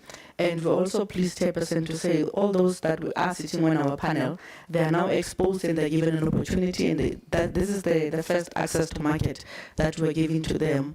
And in the previous financial year, 4 of them were now appointed to go and manage schemes, and this 4 is on top of the 10 that we have reported in the previous financial year. And just to add on, even in this current financial year, we are seeing about 10 more that are being appointed to go manage schemes. But if they were not on the CSOS panel, they were not going to have access to the management of those schemes. And this is one program that we're actually proud about, and we can see its impact in terms of transforming the sector. I'm going to hand over through you, DC and Chairperson, to the CFO to take us through the budget and the audit outcome. Thank you. Please do better than your CEO. Thank you, Honourable Chairperson. Good morning once again to yourselves and the honourable members of the Portfolio Committee, the Ministry, our colleagues and executives. I have 2 slides that talks to the figures and in essence a high-level representation of how we did in our 3 programs, which is administration, regulation and education and training. Overall, we have under-expended on our programs, so what we had estimated to spend, we spent less than what we had anticipated. The trend is the same with the previous year, but however, we are improving in our expenditure. When we look at where CSOS receives its funds, our receipts in the current financial year, our levy income, as you know, CSOS survives by its levy income from our levy payers, the schemes. Okay, let me focus on the scheme. So our levy, we hadn't collected quite well with our levies. We under collected by 9.9 million. And our government grant has been taken away for the MTF, so we won't no longer be receiving a government grant. It's been reduced by 24 million. And we have also not collected enough interest income because we have not been able to maintain some reserves. We've had a history of having to pay back money to the fiscus because we're not spending. As you see, our expenditure trends are quite low. But however, even with our other income that we had anticipated to reconcile from unallocated received, we have under-expended there. So in essence, we have under-collected by 200 million in the previous financial year.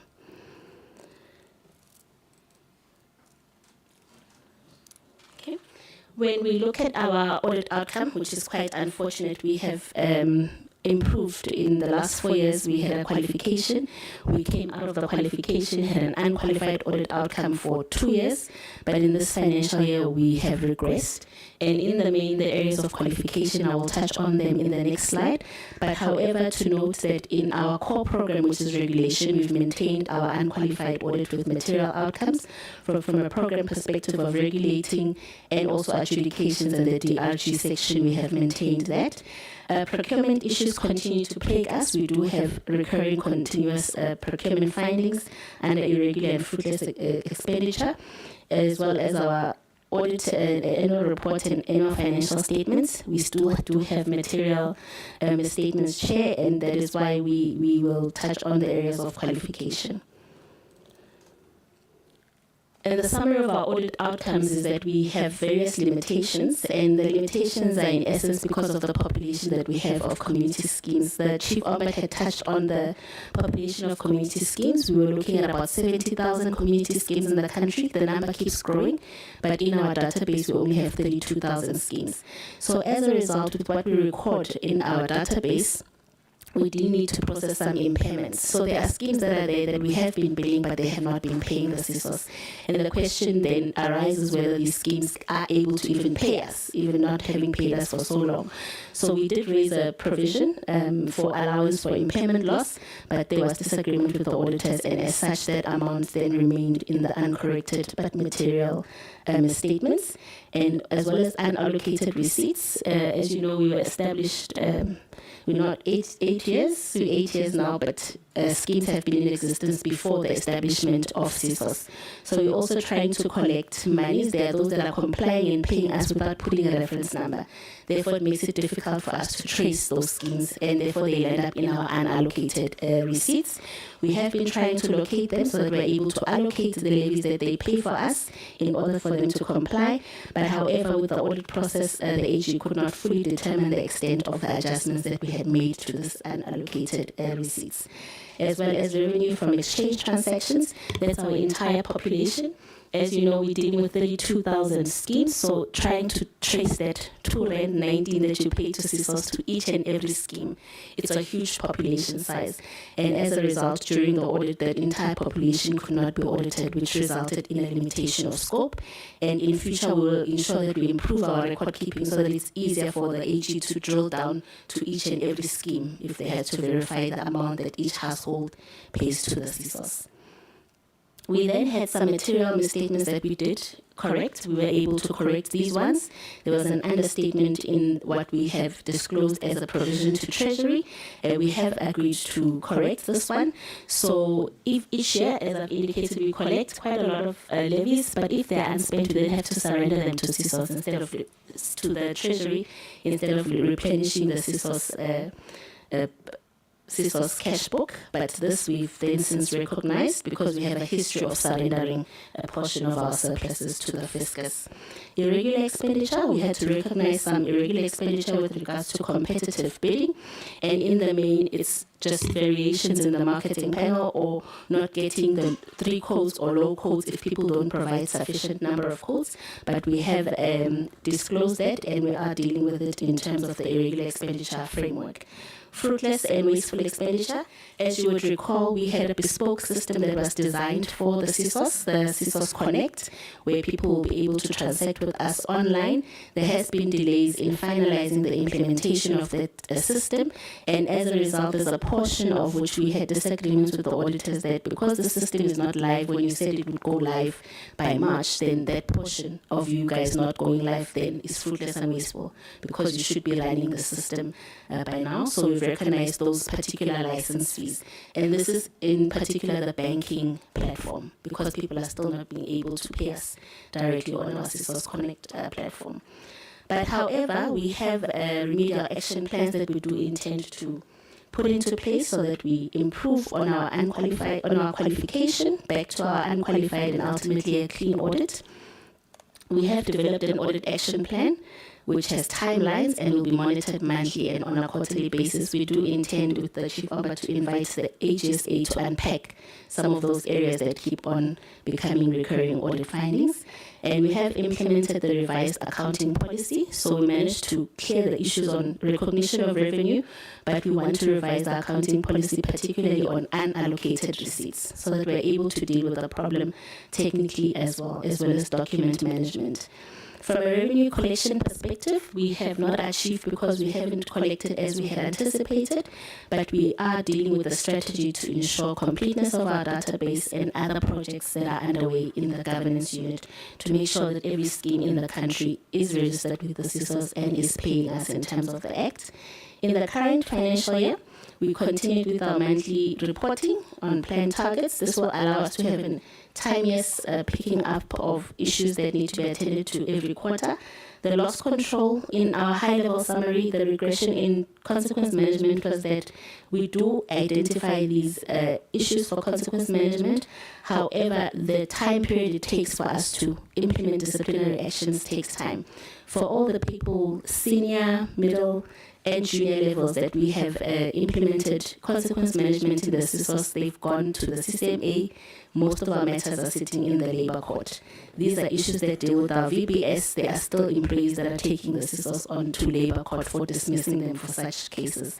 So this is why we find ourselves having a long time to actually implement consequence management. And training for officials in the SM process, we are implementing that so that we limit the issues of irregular expenditure in the SM process. And our ERP system, the financial system, we will be upgrading that so that at audit time when the AG wants to drill down to which community schemes paid you R2.19, at which point in time they're able to drill down. Because currently, if you get a sample of 1,000, it means that sample of 1,000 is actually 10,000 households, which means it's 100 R2.19s that you must then produce documentation for. But we are implementing the upgrade of the system and also the CSOS Connect. We are hoping that it will be finalized and go live by the 31st of October. Therefore, we will curb that fruitless and wasteful of licenses that we are paying for that are not fully implemented. Chair, I'd like to hand over to the CFO and the Chairperson of the Board to recommend our presentation for approval. Thank you very much, Chair. It is recommended that the Portfolio Committee approves this presentation on the annual report of CSOS for 2023-2024 financial year. Thank you, Chair. Thank you very much. As members are preparing to raise their questions, the Chief Ombud is acting, eh? And what's your position? The CFO is also acting. Okay. SDA, there are 3 questions. Maybe you may need to put them to the committee in writing. Breakdown per province of targets achieved. Maybe you need to go back to office. Number 2, the demographic per province of title deeds issued. Number 3, is HDA solely responsible for purchasing land? Can municipalities also purchase land? And provide a map per province of where land was acquired for housing. Can you respond to those in writing, please? Welcome, SHRA. Are they briefed, DDG? Correct, Chairperson, and they have agreed. Okay. Thank you. Thank you.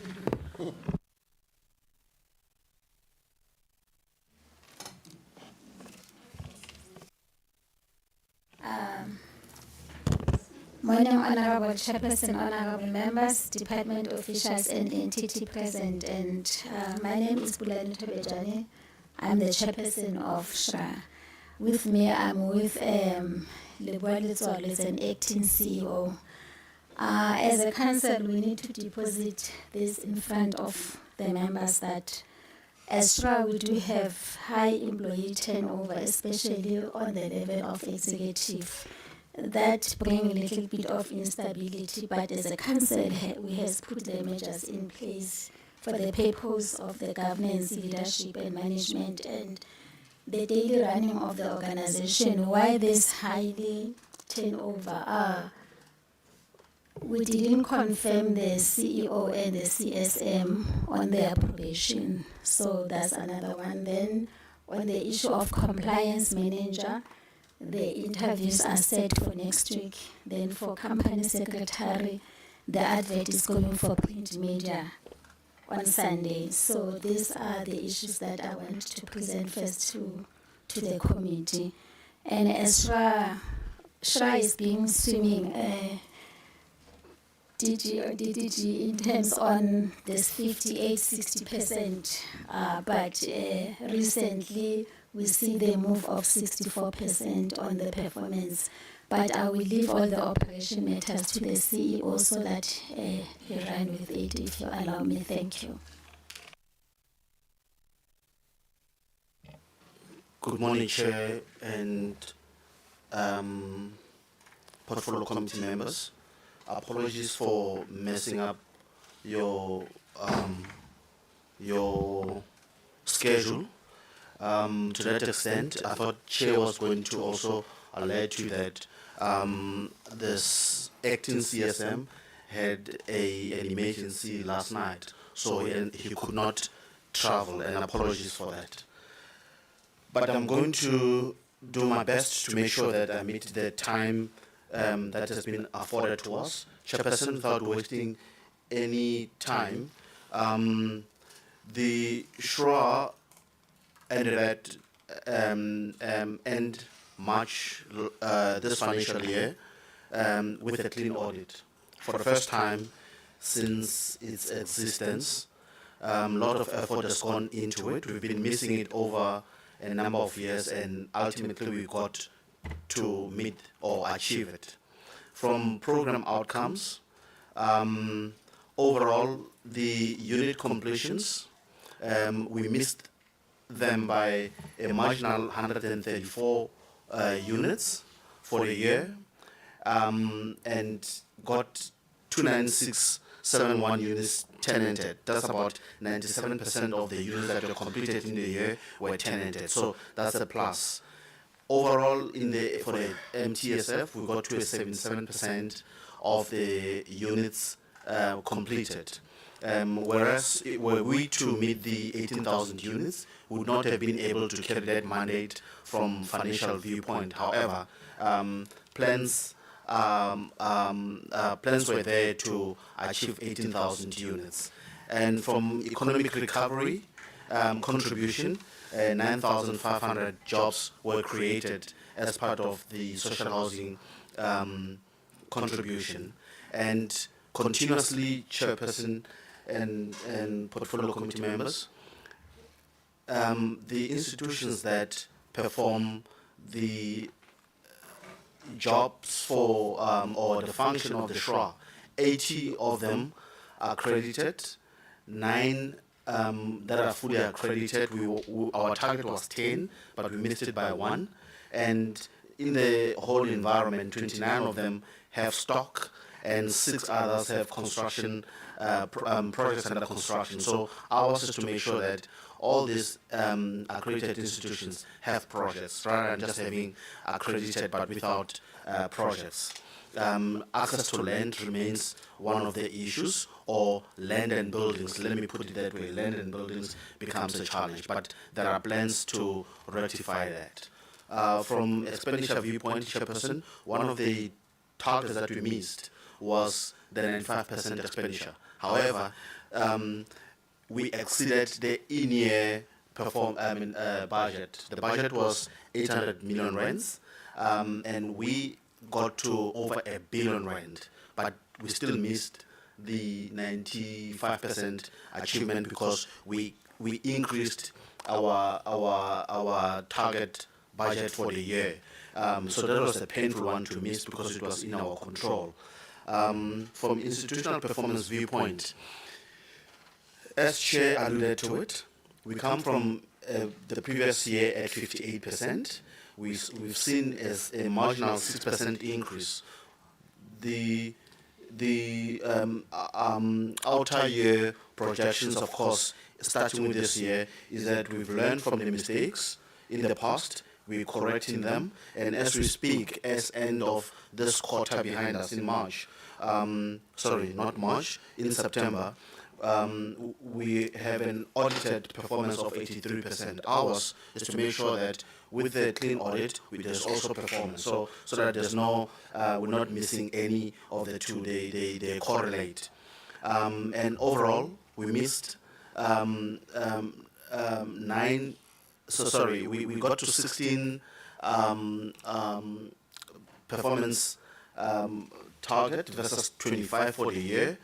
9 out of the 25 are all transformation related. And out of the 9, we achieved 6 and missed 3. The 3 that we missed were all as a result of the, I'll go to it later on, was all as a result of the designated groups. In terms of the women, said 40% set aside, we achieved that. We exceeded it by 4%. When it comes to youth businesses, we missed it, but we have plans.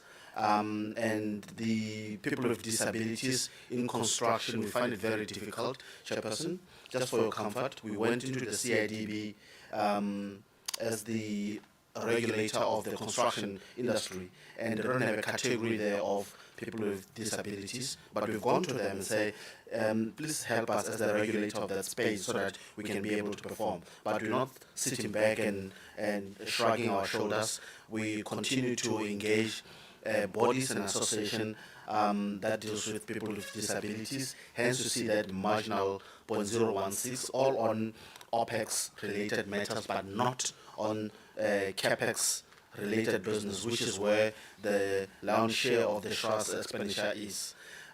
What you're seeing in front of you there is the year-on-year MTSF unit completions, unit approvals in a blue color, I'll call it that, and the orange, which is the completions. Averagely, the SHRA achieves 3,100, 3,200 straight line, besides the COVID impacted year of 2019 and 2021. And ours, we have capacity to double and triple that, and that is what is in our growth plan, which will can be presented here in the future. Units under regulated, as to complete the units, we also increase the number of units under regulation, and ours is to make sure that that number is also doubled to a 95,000, 100,000, which is still far from the demand the country requires. I'm not going to repeat what I've just spoken to, but the depiction here in the graphs is the unit completions and the tenanting, to see that we just don't build these units and not tenant them, without not mentioning that there is the reality in job economic activity, creation of jobs becomes real here, where people are able to afford rent payment, and also that painful increase of utilities by the resident municipalities, where people in 1 month are able to stay in a unit and the next month is just too unaffordable and end up not taking up the completed units. Chairperson, that is the 5-year performance overview over the MTSF. As I mentioned, that's marginal, that's 6% as it is. It shows or paints the picture of where the SHRA wants to go. And of course, we are jealous of our sister entities talking about 80%, etc. And this is the last year that we'll be talking 60, but not an 80%. So that's a commitment from us. As I mentioned to you, Chairperson, the slide here shows where we missed the 3 transformation-related targets, but the 3 out of 9. And the others were projects not approved, where we are supporting and intervening in municipalities. We couldn't approve projects there. I've already mentioned the number of units that 134 that we missed the target by, and the unit tenancy that we missed by 239, and the 90% expenditure. Chairperson, from granted expenditure, in as much as we missed meeting the 95%, we got to a 90%, but we exceeded the allocation. You'll recall the SHRA was given an 825, which was further reduced to an 800, but we got to R1 billion of expenditure. So the SHRA has capacity to spend, because we have all the projects, we have the projects in all the provinces. In my CFO's absence, I'll also take you through the finances. So what you'll see as a bottom line is the technical 150 million rand deficit, but it is not a deficit, so to speak, because we had the prior year cash surplus or the rollover that we were, by exceeding the 800 to R1 billion, we used the prior year funding, which is correct way of doing it, because we're showing that projects are performing and that capex goes where it's supposed to go. From government grants viewpoint, Chairperson, as I mentioned just earlier, our budget was reduced by 25 million rand, and every rand that we miss, that we do not receive, it reduces the service delivery end of our commitments from the contracts that we've approved. But I understand that's the fiscal position where everyone had to get a haircut. Chairperson, I'm not going to stay too long on this, but not to hide that the compensation for employees increased marginally by a 4 million rands to cover one CCMA matter and employ some vacancies that were filled, and of course an increased program cost, as I've mentioned spoken to it, moving from 800 million rand to over R1 billion expenditure. Chairperson, the statement of financial position, the SHRA is liquid, and we are solvent. Of importance is that our asset value keeps on increasing as compared to our liabilities, and of course we are mindful of the commitments that we are making on new projects, such that we don't mess up our financial position. That is the annual performance report, Chairperson. I'll hand over to Chairperson. Thank you, Chairperson. Chairperson, before we take to the recommendation, SHRA would like to apologize for missing the slot, and it won't happen again to members, and for that. Chair, in terms of the recommendation, it is recommended that the Parliamentary Portfolio Committee of Human Settlement approve the annual report of Social Housing Regulatory Authority for 2023-2024 financial year. And thank you, Chair. Thank you very much. We know that certain things might be beyond your control. I think the apology on behalf of the committee, I think we accept the apology. It didn't affect us much because we had people to come in. It would have been bad if you were the only one presenting. I'm going to request the members again. I'll start this side. And please assist me to stay true to my commitment. 3 minutes. But as they are preparing, CSOS, the CFO is not acting. CFO, why did you submit financial statements of low quality, even after being assisted by AGSA? They're still of low quality. Through you, Honourable Chair, thank you very much. Yes, I think the issue of acting is a bit of a problem. I was the acting chief ombud during the time of submission of the financial statements, but substantively I am the chief financial officer. And therefore, when financial statement gets prepared, there needs to be, like you indicated, you can't be the referee and the player. So as much as one can intervene in terms of disclosing and preparing the financial statement, I had to then focus on the role of the acting chief ombud. So there was an acting CFO during the time of the preparation of the financial statements. However, the financial statements, as they were received, they were prepared accordingly, they were proper quality. However, the reason why we are rated as having low financial statements, the low quality, is because of the number of adjustments we had to do. So our adjustments were quite material.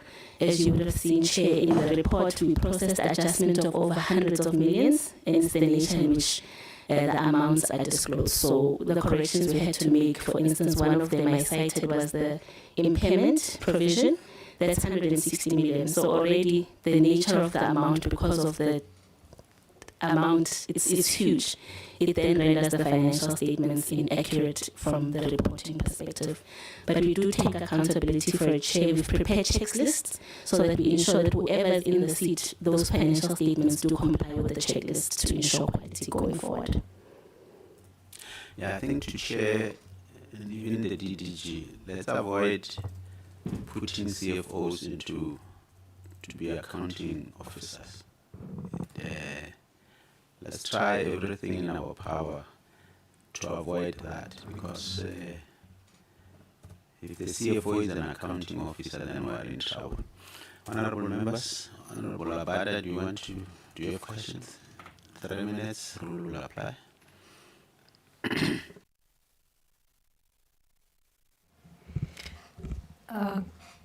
Good afternoon. It's afternoon. Good afternoon. Thank you for the presentations. I just have a few questions. This is actually to CSOS. What factors contributed to the 12% increase in CSOS overall performance in achieving annual targets for 2023-2024 compared to the previous year? And what measures are being implemented to address the under-collection of levy income and ensure the financial viability of CSOS moving forward? How will the remedial actions outlined in the presentation, such as the audit action plan and system upgrades, improve future audit outcomes and operational efficiency? Thank you. That was very good. Honorable Detail, can you break that record? I'll try. She's donating some of the remaining time to me. The minute are not transferable. Thank you very much. If you permit me, Chair, perhaps the part that I wanted to do a follow-up on to, I think PPRA, I'll try and save time. They've said that the issue is not the agency per se, in other words, SAP, which is a German software company, but rather the software that is obtained from that entity on a proprietary basis. That's my understanding, acting CFO. So I think some months ago, the NPA reported that that company has been ordered to pay back to the government and entities of the state something to the tune of 2.2 billion rand for its role in state capture.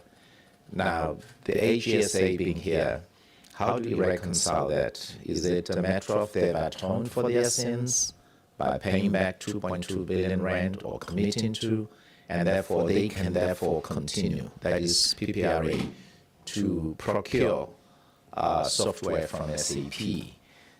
Just a question that I had, Chair. But the last one is CSOS experiencing any difficulty, say maybe with people that whose rights are being violated in schemes, and even perhaps with the involvement of law enforcement agencies, there's just outright defiance, thereby prejudicing the rights of those that are being violated. Are they coming across such instances, and if so, what are they doing about it to protect those that are on the receiving end of such violations? Yeah, Chair, I think just so that I save time, those would be my questions. Thanks.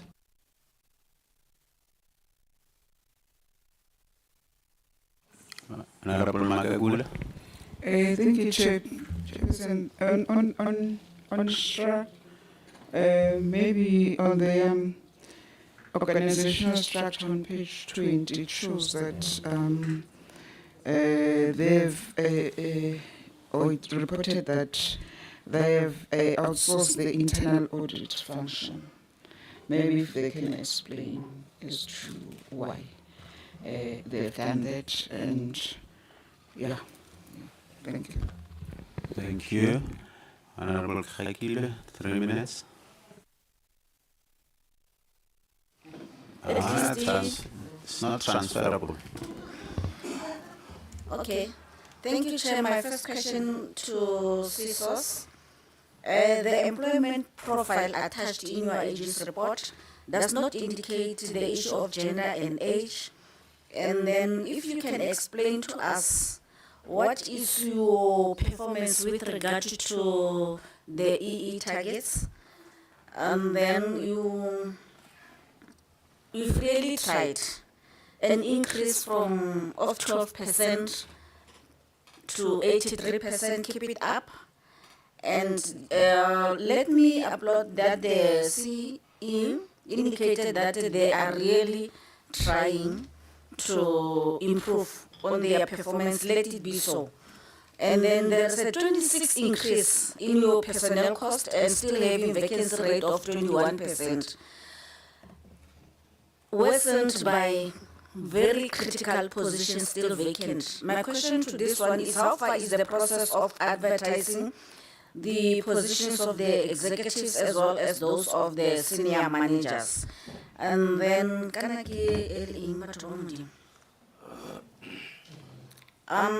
and then with regard to SHRA, Minister Kubai in her forward to the Social Housing Regulatory Authority annual report has made a call to the entity to strive for geographical spread as a deliberate program. I wholeheartedly agree with the Minister that the organization must serve all South Africans, regardless of their geographical location. What has been the obstacle facing the entity not to have presence in many parts of their country, and how is it going to implement this drive for geographical spread as per the ministerial instruction? And then SHRA reports on page 12 has budget cuts, and this will force the entity to reduce rental units for the next 3 years. Does SHRA lack the authority to secure funds from the private sector to guarantee affordable rental accommodation for low to middle income households in need of cheap rental accommodation? The organizational structure of SHRA on page 20 of the annual report indicates that the social housing has outsourced the internal audit function.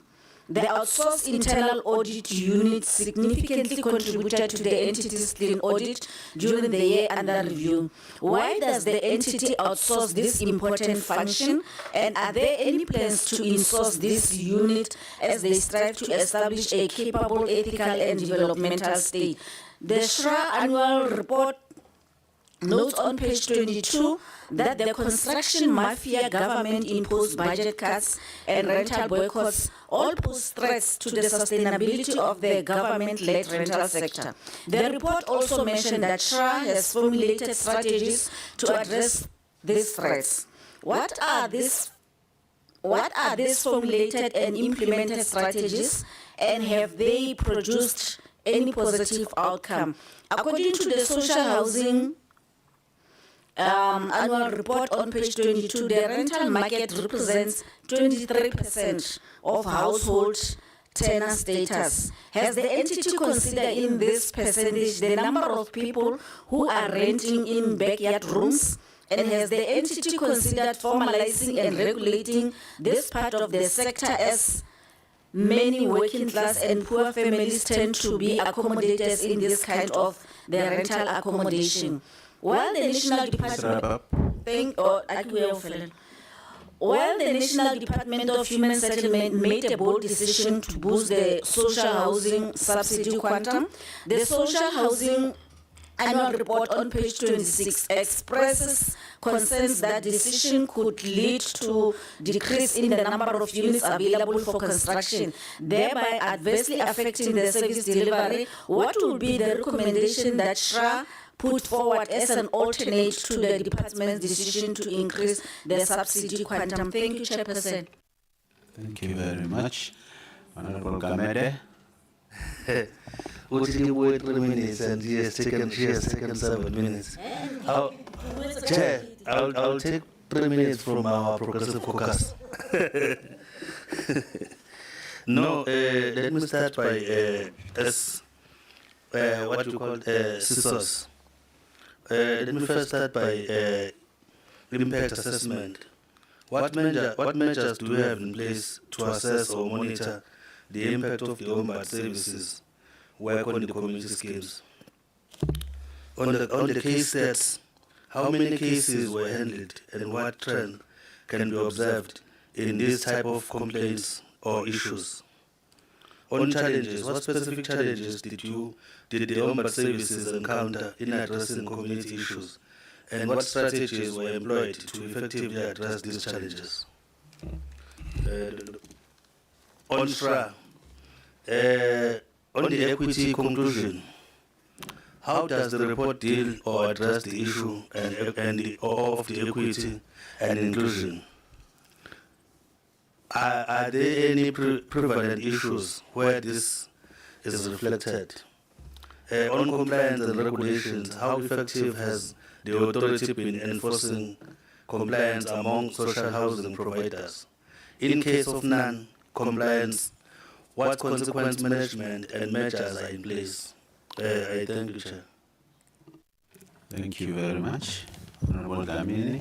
Oh, this time you don't. Oh, you have. All right. Thank you, Chairperson. I think, though, I must register that we must try to avoid having meetings that we must quickly go through entities.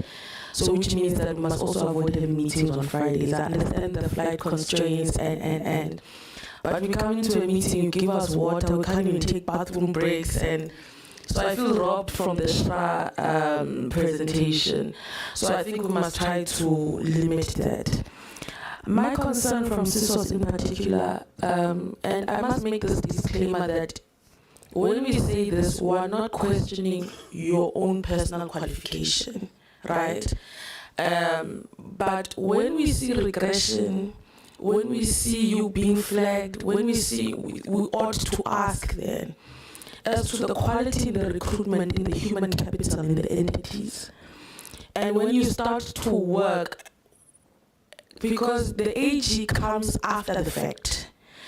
And the worry is on our side is that why aren't there any internal measures to pick up these things to, so that the AG can then see on other things that's where my concern is, that the internal controls in the entities, are they effective? And when we have so many people acting, then I also want to go back to the issue of morals, that why are people leaving? If it's not discipline issues, what would be the reasons of leaving the entities and leaving gaps into the vacancies outside of that? And then also from the AG's report, there were issues of missed flights, cancellation fees, acting allowances paid from CSOS side, which also shows maybe a disregard for certain things, that okay, maybe you can miss a flight and then you must pay again for your flight, and things like that. And there shouldn't be really a disregard in the work that you're expected to do, or we accept the apologies of coming late and so on, but if it comes into the AG's report, it means that it's a persistent issue. And then with SHRA, what was the issue of Nedbank and the Sondela project? Can we get the clarity on that, and where are you in terms of that? Has there been any loss from the income from the department? And also lastly, CSOS, it's totally unacceptable for money to go back to the fiscus. It's unacceptable, and it should never happen, because it means that there's someone on the ground who's missing out on a service that ought to be due to them. And what it does, it increases on the backlog, it increases the community frustration, and then there's no communication on the end that on the interim, what happens to these people who have been disenfranchised? So I think those are the concerns on my side, Chairperson. Thank you very much. Thank you, Honorable Poole. Thank you, Chair. Thank you for the presentation by CSOS and SHRA. I think I was covered with SHRA and the questions asked from the members before me. But I have a few questions for CSOS. If you look at slide 18, you will actually see why we get a report of CSOS and why is there so many complaints out there. You will see that there's 4 categories that comes a long way. 3 is for 2 years and 2 is last 2 years. And that is something you have to take note of. Can CSOS explain more or deliberate more over the findings in regarding to the SCM and contract management? Why and the reasons for underspending? What is the reason why 9.82% of registered schemes not willing to pay CSOS? I believe if you set a product out there, it have to speak of excellence so that it can attract people and be willing to pay. Then under the overview, executive overview, there is mention made of 4,326 cases that was adjudicated. Can I have maybe a feedback regarding a complaint I received, reference DP 13677/23, a case that is waiting for adjudication but almost 6 months ago? Is it part of that 4,302 suits? Thank you. Thank you very much. CSOS, let's start with CSOS. Thank you, Chair. Thank you, members, for the questions. I'll address the appointment of executives and the vacancy rates. What we can say in terms of that is the process, with the help of DHS and the Ministry, we've sped up that process, and we are now at shortlisting stage to appoint the CO, and the interviews will take place over the next couple of months. We've had a bit of an issue appointing the executive for risk management, where the selected candidate has taken us to court, and we will allow that process to feed itself out. But there's a determined effort from the board side to ensure that the executives are in place and that it stays and remains as stable as possible. Unfortunately, our company secretary has also left us within the last month, and that is entirely related to him looking for a permanent position and not a contract position. But that advert is also already out, so we will conclude that process before the end of this financial year as well. I'm now going to hand over to our acting chief Ombud and the CFO to answer some of the other questions. I think maybe just an attempt in terms of the morale question or comment that was raised rather within CSOS. When this board was appointed 3 years ago, we were immediately met with a complaint, and uncovering that complaint and what lies beneath all of that, it's not just it's more than just being disgruntled. We think it is it is based in people that are necessarily looking at moving upwards necessarily, and in that process of how it is managed, they feel they've been undone with, and therefore the undercurrents keep on resurfacing. Almost at every level it's resurfacing.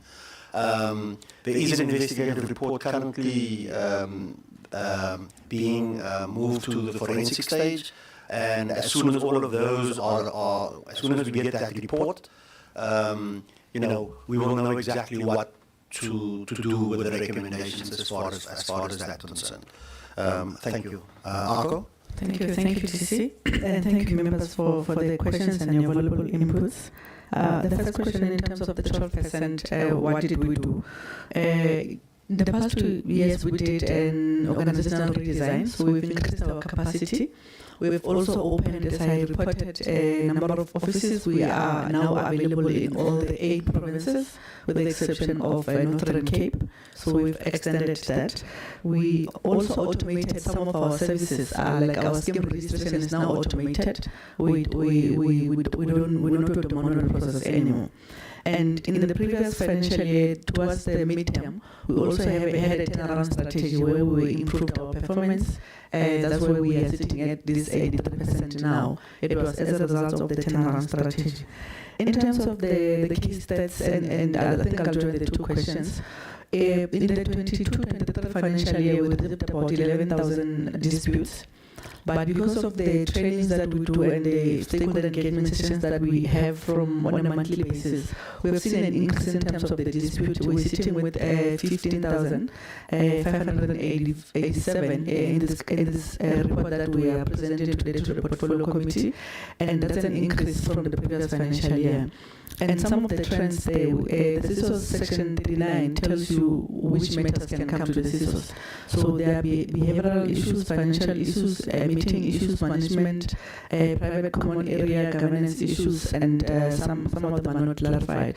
But we're seeing a bigger chunk of that goes to the financial issues, where people are not able to pay their levies, or where the trustees are giving them higher fines than they're supposed to. So the financial disputes are always just above 70 to 80% of the dispute that we're receiving. The other violation is your cultural violation, your religious violation, where they do bring the dispute to us, and we do adjudicate on those matters and issue orders that are implementable. And that one, we actually cover it with the rules. As soon as we see that there's a violation here, we require the scheme to submit their rules to us. It means there's something that is not addressed well in their rules, because the trustees will be implementing their rules. So when they bring the rules to us, we are able to quality assure them and ensure that they will no longer going forward violate any person's rights in the scheme. The issue on the EE targets, we do have an employment equity plan in place, and safe to report that 60% of the CSOS employees are women, and we are oversubscribed on targets like your blacks, but in terms of your other racial groups, we are subscribed. So we are looking at that plan in terms of when we do our recruitment process. We are also not doing quite well in terms of persons with disability, so we need to focus on that, and it's part of the focus that we have in our employment equity plan. And the impact of the CSOS on the schemes, the compliance rate that we have there. Maybe let me start by saying, in the past MTSF, there was just no compliance being measured in terms of the schemes compliant to the CSOS Act, the rules not being quality assured. So we have seen an increase in terms of the compliance rate, in a sense where last year we saw a 60% of the schemes that are registered being compliant, having registered with us, paying their levies, submitting all the required documents. Now we have moved from 60 to about 69%, and we have in the MTSF, we are targeting actually 80% compliance of the schemes. We do still, however, have quite a number of schemes that are not complying, especially in terms of payment of levies, as CFO has indicated, and that has resulted in us collecting less than we're supposed to. We have since opened an enforcement and investigation unit within the CSOS, where we are able to now issue them with non-compliance notices, where they'll be compelled to come and submit their rules and to come and pay their CSOS levies. But we still have those schemes that are just not paying, and they know, but they're just not complying. But we are going to commence with the debt collection process within our legal services unit, where we'll be following up on all those schemes, and we looking forward to the amendment of the CSOS Act, because that will give us more teeth in terms of being able to charge penalties or even have criminal charges against those schemes that are just not complying. But at the moment, it's just your investigation and compliance, as well as your debt collection issues. The quality of the recruitment, we take the comment, but we, as the CFO has said, as people leave, sometimes people leave just for growth, and as a result of the consequence management, we did suspend quite a lot of officials. as a result of the corruption and the fraud and just misconduct that we have experienced. So, hence people leave for growth, but others leave because of the misconduct. But we are recruiting on those positions, and as the DC has said, we are facilitating to fill all the executive positions, and internally also as the chief, but we are also filling all the senior manager positions that we have within our structure. And we also did a culture survey. We must report that as an entity, and we've picked up quite a number of issues that we need to improve on, that will actually make the colleagues to see us as the employer of choice and choose to stay within the CSOS. So we have done that, and we are going to implement that. I'll leave the other financial questions to the CFO. Thanks, Chairperson. Thank you, Chief Ombud. Yes, just to touch on the last ones from Honourable Paul, just looking at the issues of debt collections and scheme not paying, we have been impacted by the negative publicity we've been receiving. You know, as CSOS, we have a large stakeholder group that complains.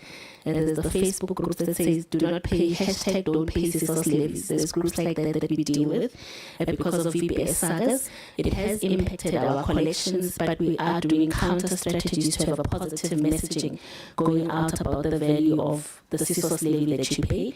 We have been advocating for the fact that you don't have to use lawyers. We have in-house advocates and adjudicators that can handle your matter, and your CSOS levy that you are paying, that 20 rand is what is your insurance to have your matters disputed and adjudicated within a short period of time. And for those that are intentionally not paying, the Chief Ombud has touched on the debt collection that we are doing. Over and above that, we've seen that there's managing agents that collect these levies from the community schemes and not pay them over to CSOS. In that regard, we've been reporting we are intending to submit a list to the PPRA so that they can take their professional standing to task in terms of not doing the ethical thing.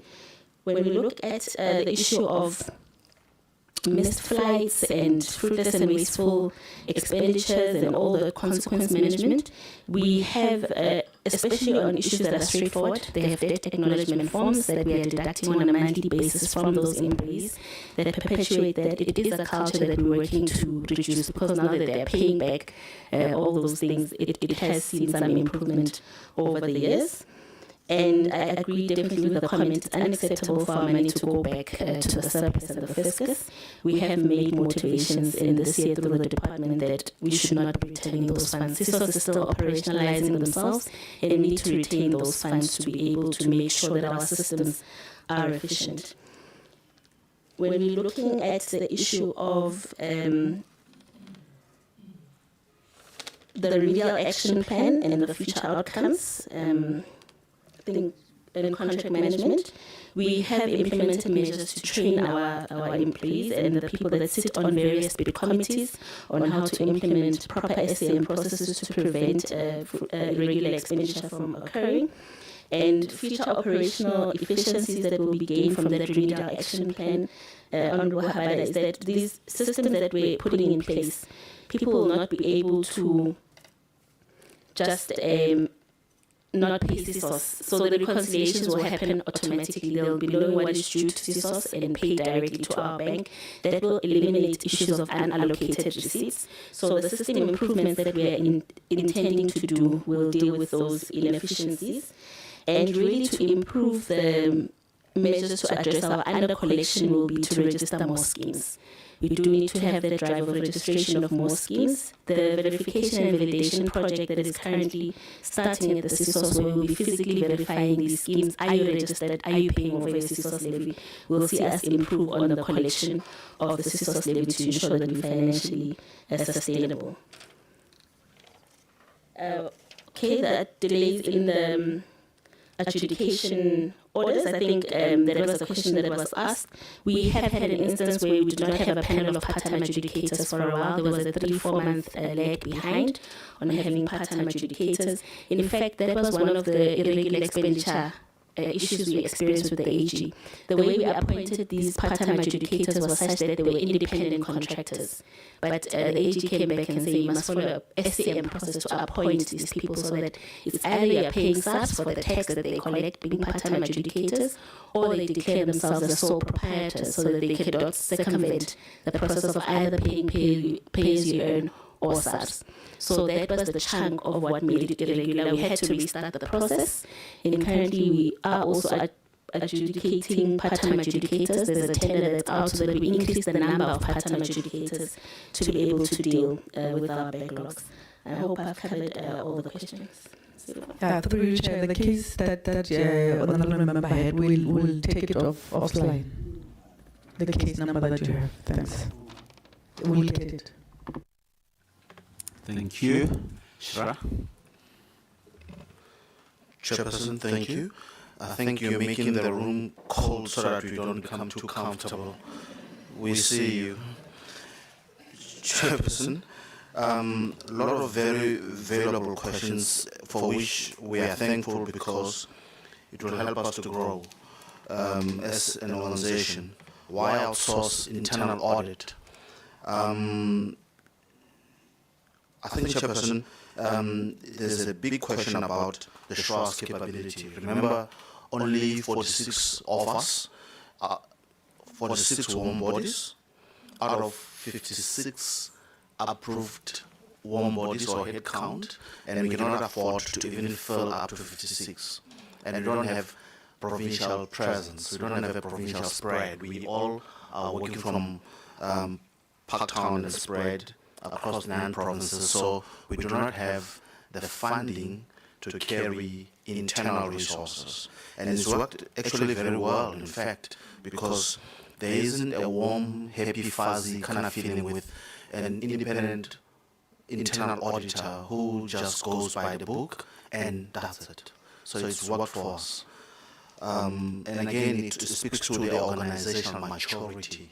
Once we are able to accommodate as many people as possible according to an approved structure, and the organization is matured, we can be able to get to that stage. Not yet. The question about the geographical spread, Chairperson. So we, in line with the marching orders from the minister's speech, in our deliberate attempt to correct the geographical spread, what we're doing is that when we consider and approve projects, we go into those provinces where we had a very low approval rate. Mpumalanga, Northern Cape, Free State, and Limpopo. That's where we had low approvals, and we deliberately are going there. And one of the reasons what has impeded on us investing a lot more in those provinces, it's about the restructuring zones being gazetted. Without a restructuring zone, we cannot invest in any location or area. And I'll make an example, Limpopo. There's only one restructuring zone, which is Polokwane. But there's dire need in Lephalale, Dubatsi, Musina. So we need to get the municipalities who do not know much about social housing, and it is our function to go improve and transform, advocate for social housing inclusion in their plans, motivate for restructuring zones so that an MEC can then onward motivate to the Minister for gazetting, because only a minister can gazette. To make that happen, we have road shows, and we are in KZN in the few weeks to come, and the last one for the year will be in Limpopo. So we get in there slowly but surely, Chairperson, and we'll start seeing the change in your term. But thankfully, unlike in the last 3 years, we now have projects in all the 9 provinces as we speak, but we can do more. The budget cuts, so the budget cuts, yes, will affect our service delivery, Chairperson. Are we able to go get on our own out there funding? Yes, we can facilitate, but not attract funding in the form of grants, because the way the funding model functions is that government puts in that grant to ensure that affordability of rental is possible, and a successful developer, SHRA, is able to go solicit debt and equity funding as a top-up funding, 30-40%, to ensure that there's some quasi-triple P model. So the funding model, that's what prohibits us from attracting grant funding, but we can only advocate for more funding towards social housing through the normal funding provision by the National Department. And we've taken that question to the National Department and the National Treasury. Hopefully, Chairperson, we can be able to turn the tide. We need straight line, 1.5, 1.6 billion rands annualized to be able to deliver more houses. Right now, we're getting about half of what we require. Sustainability viewpoint, the construction mafia are a reality over and above the normal uprising from an affected community, etc. But and the hijackings. So what we are doing, unfortunately, we cannot stop the construction mafia, but we get community involvement such that they can at least vouch for the project as part of the project packaging, and as part of the project packaging, what we require is community involvement. That's 1, 2. On projects that are hijacked, and I'm going to make an example with Sondela Village and the Brandwag project in Mangaung. Chairperson, these 2 projects were hijacked for a long time, especially Brandwag. To be an effective regulator, we took a decision from August to put in private security because we're not getting that support at the police station level. We decided to go private security, close the gates, you walk out, here's a letter, when you come back, go fix your lease. And if you don't have a lease, go to the police station, open a case if you need to.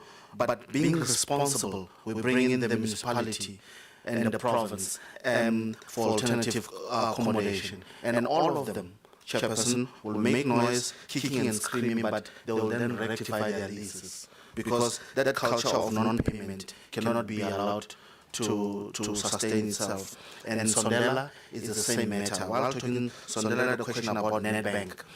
The grant recipient, as I mentioned, the funding model, the way it works, we have grant funding and the top-up funding, which is solicited from the likes of Nedbank. Nedbank providing debt funding to that project was not a SHRA Nedbank agreement. It provides debt funding to the grant recipient as a triple P model. But the treatment to ensuring that Nedbank and other financiers don't run away from the social housing market, because this will be a black eye on our faces. We've gone to Nedbank and said, understand that your borrower has been found to have performed some maladministration. Here's a court order. 1, 2. We want to replace that borrower and a grant recipient on our end with a better qualifying grant recipient to take over the project and still meet the same covenants from a banking viewpoint, repayment of the debt funding, and from our end, and from protecting public funds, maintain that stock to remain rental in perpetuity. And that is happening as we speak. We are regularizing every tenant in there such that there can be rent collection and the Nedbank loan can be paid. And Nedbank is with us as we speak. From regulatory and compliance viewpoint, this is a year of regulation. We've taken a stance that people should not look at the SHRA and see the grant funding as if we're an investor. We've made it a year of regulation while we're investing, yes. And to do that, we come in with some revolutionary kind of approach, Chairperson, to this extent. each and every SHRA will have an independent board member as vetoed by the SHRA to be our eyes and ears. We will hold 1.02% of the return of the construction value, such that it's sitting with us to maintain that stock, to make sure that it's sustainable in the long term and it looks good from government's investment sustaining itself and being able to create more equity, such that whatever that we've put in, that grant recipient can come back and build more social houses for future creation of value at an asset perspective or asset base, and also responding to the SHRA's needs to build more houses using their own created equity. Chairperson, I think we've covered all the questions. Thank you. Chairperson, are you fine? Chairperson, maybe my addition only it will be on the construction mafias. SHRA, I think, share the acting CEO maybe didn't retaliate on it well. The issue of community stakeholder is the one thing that we are emphasizing, so that the community, because why this project are being hijacked? For instance, I'm from Soweto. There will be a project that is coming from Soweto that the community doesn't know. So if the project will come, they will say it's a social housing, that like there's a project in Orlando that doesn't succeed because the community doesn't know it.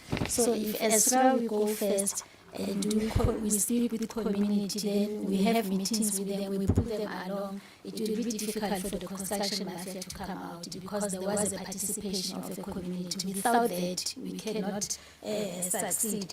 But again, SHRA we have made strides in terms of there was a problem in Devland, Sondela, Free State, and some of the project in Gauteng, and we are doing well to deal with those issues. And there's nothing that we can do without abahlali next to us, as whether we are an entity or a big entity. So that's the way it is working for us now, Chair. And thank you.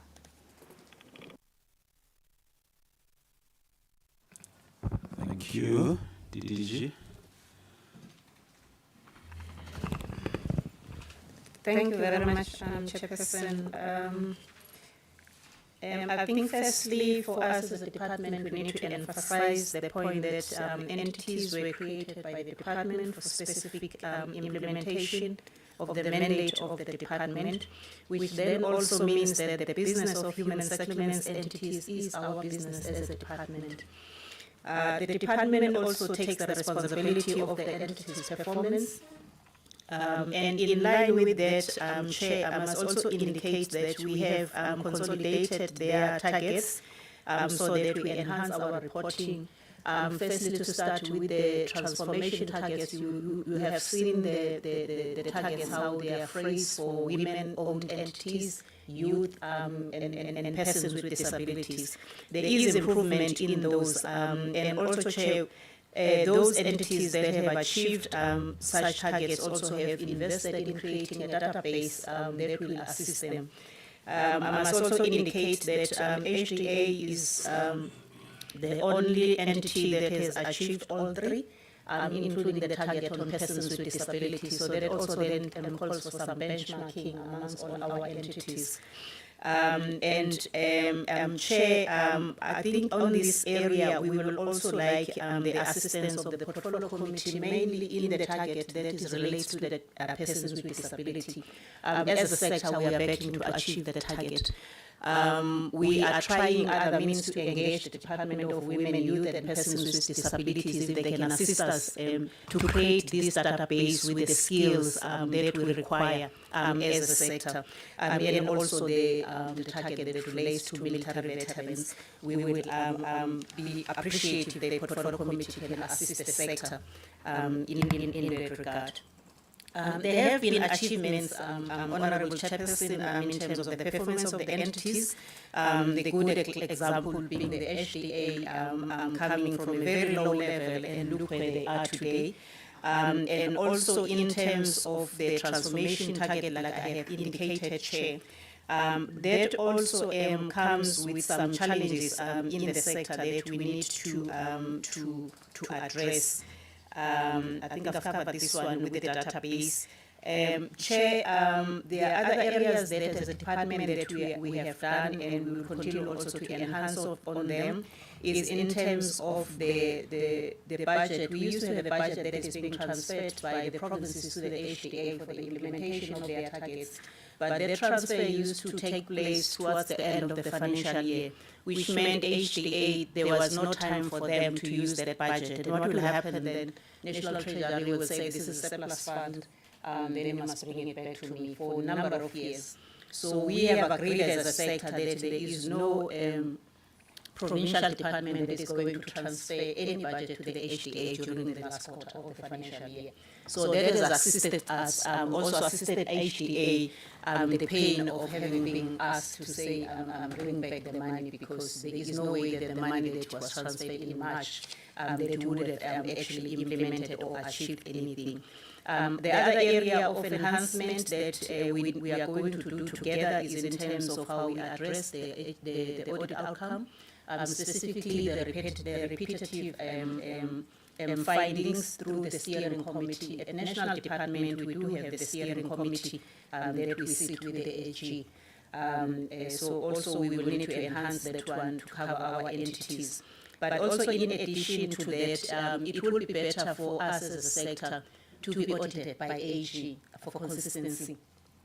So there are some of the subsidiaries of some of our entities that are not being audited by AG.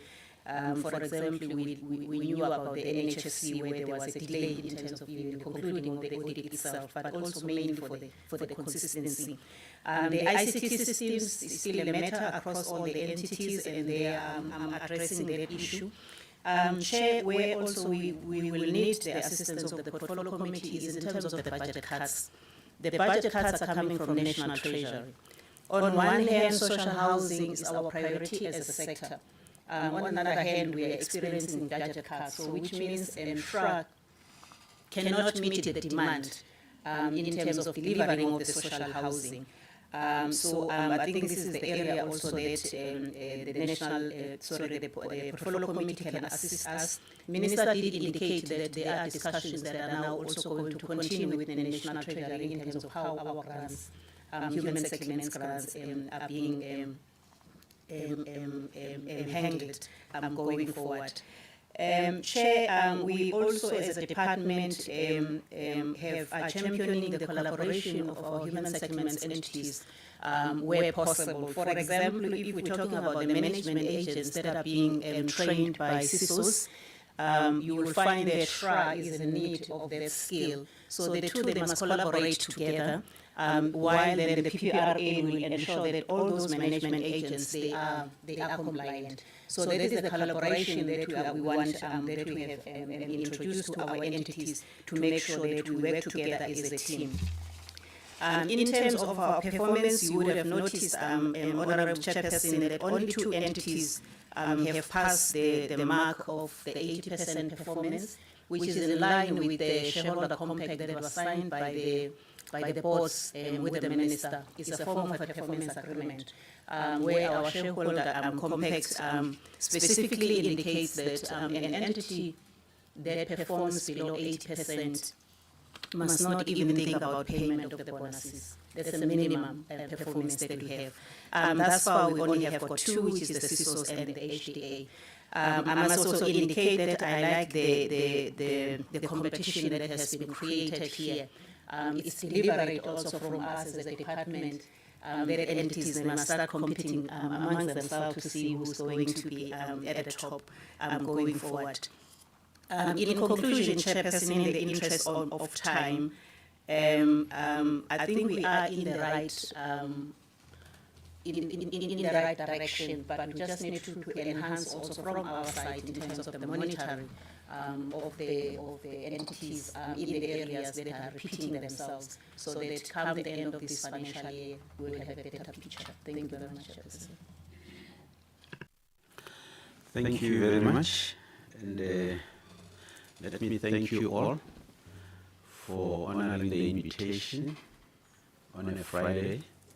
Let me thank the AGs of South Africa for being with us from Wednesday up to today. And we want to congratulate the minister and the different boards. I think in our entities, the majority of those who are in leadership are young, relatively young maybe, and they are women, most of them. That is very much encouraging. And as we move forward, we hope that will also improve. Yes, in terms of the compact, you are saying 80% is performance, good performance. But in terms of the department's barometer, the DG told us that anything less than 100% is not performance. So I think we must go there, because if you pay a bonus of somebody who has performed less than 100%, to us that is not acceptable. We agree on a 100%, and if you go beyond, like I saw one report here, it's HTA that went beyond, then you start thinking of that. We heard on Wednesday that at the, is it NHFC, there was a strike at some stage because they demanded a performance bonus, even if they have performed, what was it, 19%. And why we need leadership is because sometimes you must take unpopular decisions. If you want to remain popular, you won't be able to lead. I always joke with people that before you become a leader, you are there with everybody in the festivals, in shoppings, and so on and so on. But once you become a leader, you are less available. And people will say, since he got or she got promotion, she's no longer available. It's the nature of things. It's because now you are busy, you are looking at issues. But like we say, we are here to support you. We are not going to try and kill you unless you commit suicide. We can't stop that one. But we want to get the transformation by PPRA. We really appreciate. Let's push that. And I think, I don't know whether our media people are here. I think we must prepare a statement to support this court case. We must give more information. We must prepare a media statement to express our view, committee members, on this issue of a court case. Because if people are taking us to court, yes. Because maybe go Afri-Forum and so on, because they don't want this transformation. We are in a government of national unity, but we are not compromising on issues of transformation. So if we can get our media person to prepare a statement, if you agree, to support the minister on this one. Of course, like I said, we will call you back together with the Auditor General's office, because we need to keep track of certain things, so that by the end of the year, we see how far we have gone, monitoring your audit actions plans, and so on and so on. We may become a nuisance to you, but I think it's my commitment that in this first 18 months or so, we must really become a nuisance to you, so that as we move forward, we're able to realize these things. We still have a promise from the Auditor General's office that we want you back with your provincial colleagues, because we want to know why in this case there is a clean audit, but we know certain things have not been happening. Why in this case and so on, so that, because the Auditor General's office must be a standardized one, and so on, and so on. And like Honorable Dlamini said, we're not necessarily questioning your bona fides, but sometimes we understand that these are lapses. Maybe we don't see it as serious, but especially for CFOs, because you belong to certain professional bodies, take it serious, because like if I have to recruit in my municipality, if you have been getting disclaimers, I mean, it's a career limitation, and so on. Also at parliament level, we can come up with a law that says no one must be employed if you have not achieved this. So let's do all we can to make sure that we are able to do. My general comment to all entities is that I look at your structures, they look to be top heavy. I mean, if you have a structure of 56 posts, that you have not appointed all of them, but with 6 executives, plus the chief executive officer, plus the board, and so on. I think we need to look at that. I've looked at their structures, all of them, the 6 entities, they look to be, and we have even looked at your, what you call it, your subsidiaries. So let's look at that. The issue of culture, we are happy and we encourage you to do that, the issue of culture survey, so that we bring our people to a culture of working. Like I was giving an example about NHFC, that the report, we got it from the CEO and the chairperson, that the report says they don't have a culture of working, and so on and so on. And the executives, they belong to, they are unionized. Being unionized is not a problem, but working, knowing that I'm working for the people, it must be a conscious thing. It must come out of you, so that we're able to move forward. I wanted to engage on the issue of military veterans, but because of time, I think we'll have time to do that, because my understanding is that the military veterans cannot grow. They go down. So you can't have a target of 50 this year, a target of 50, a target of 50. Somewhere it must go down. And I estimate in the next 10 years, you'll have 0, if not less than 0. Issue of disabilities, it must be a conscious decision. Of course, there is a call, honourable members, that please assist.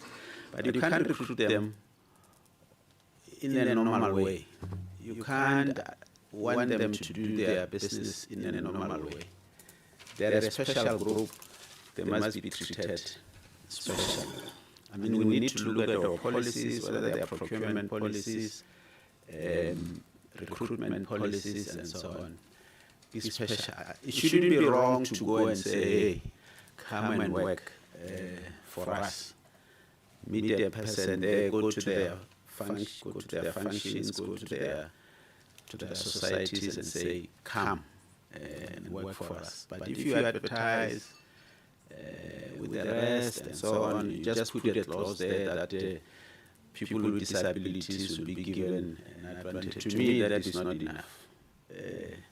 Let's go to them and recruit them, and then make sure that we do that. I think we have, on the issue of budget cuts, the committee has listened to you, but mostly where there are budget cuts is when you don't commit.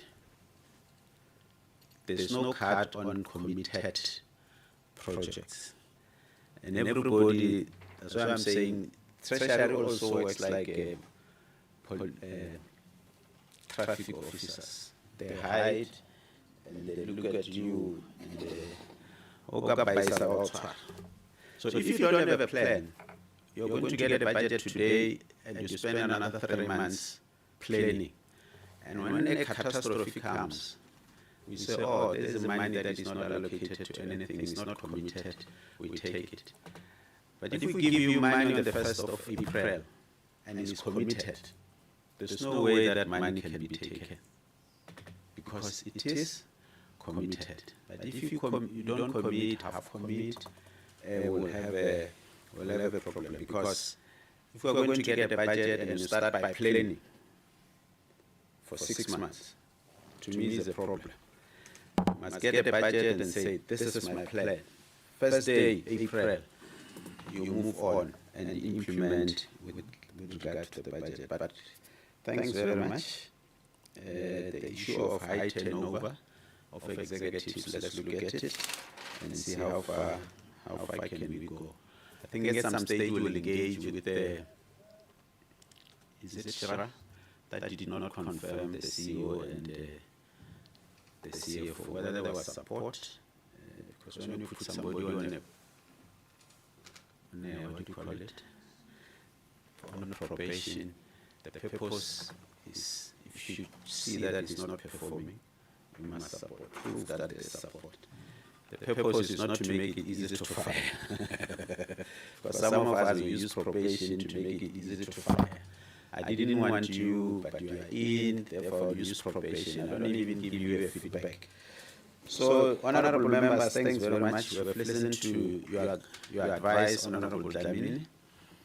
That's why I said next week, the meeting of next week will be virtual. And possibly the following meeting will also be virtual.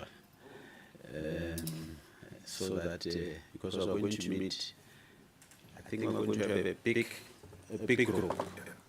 We're inviting some few MECs and some few mayors and some petitioners. So we'll be virtual.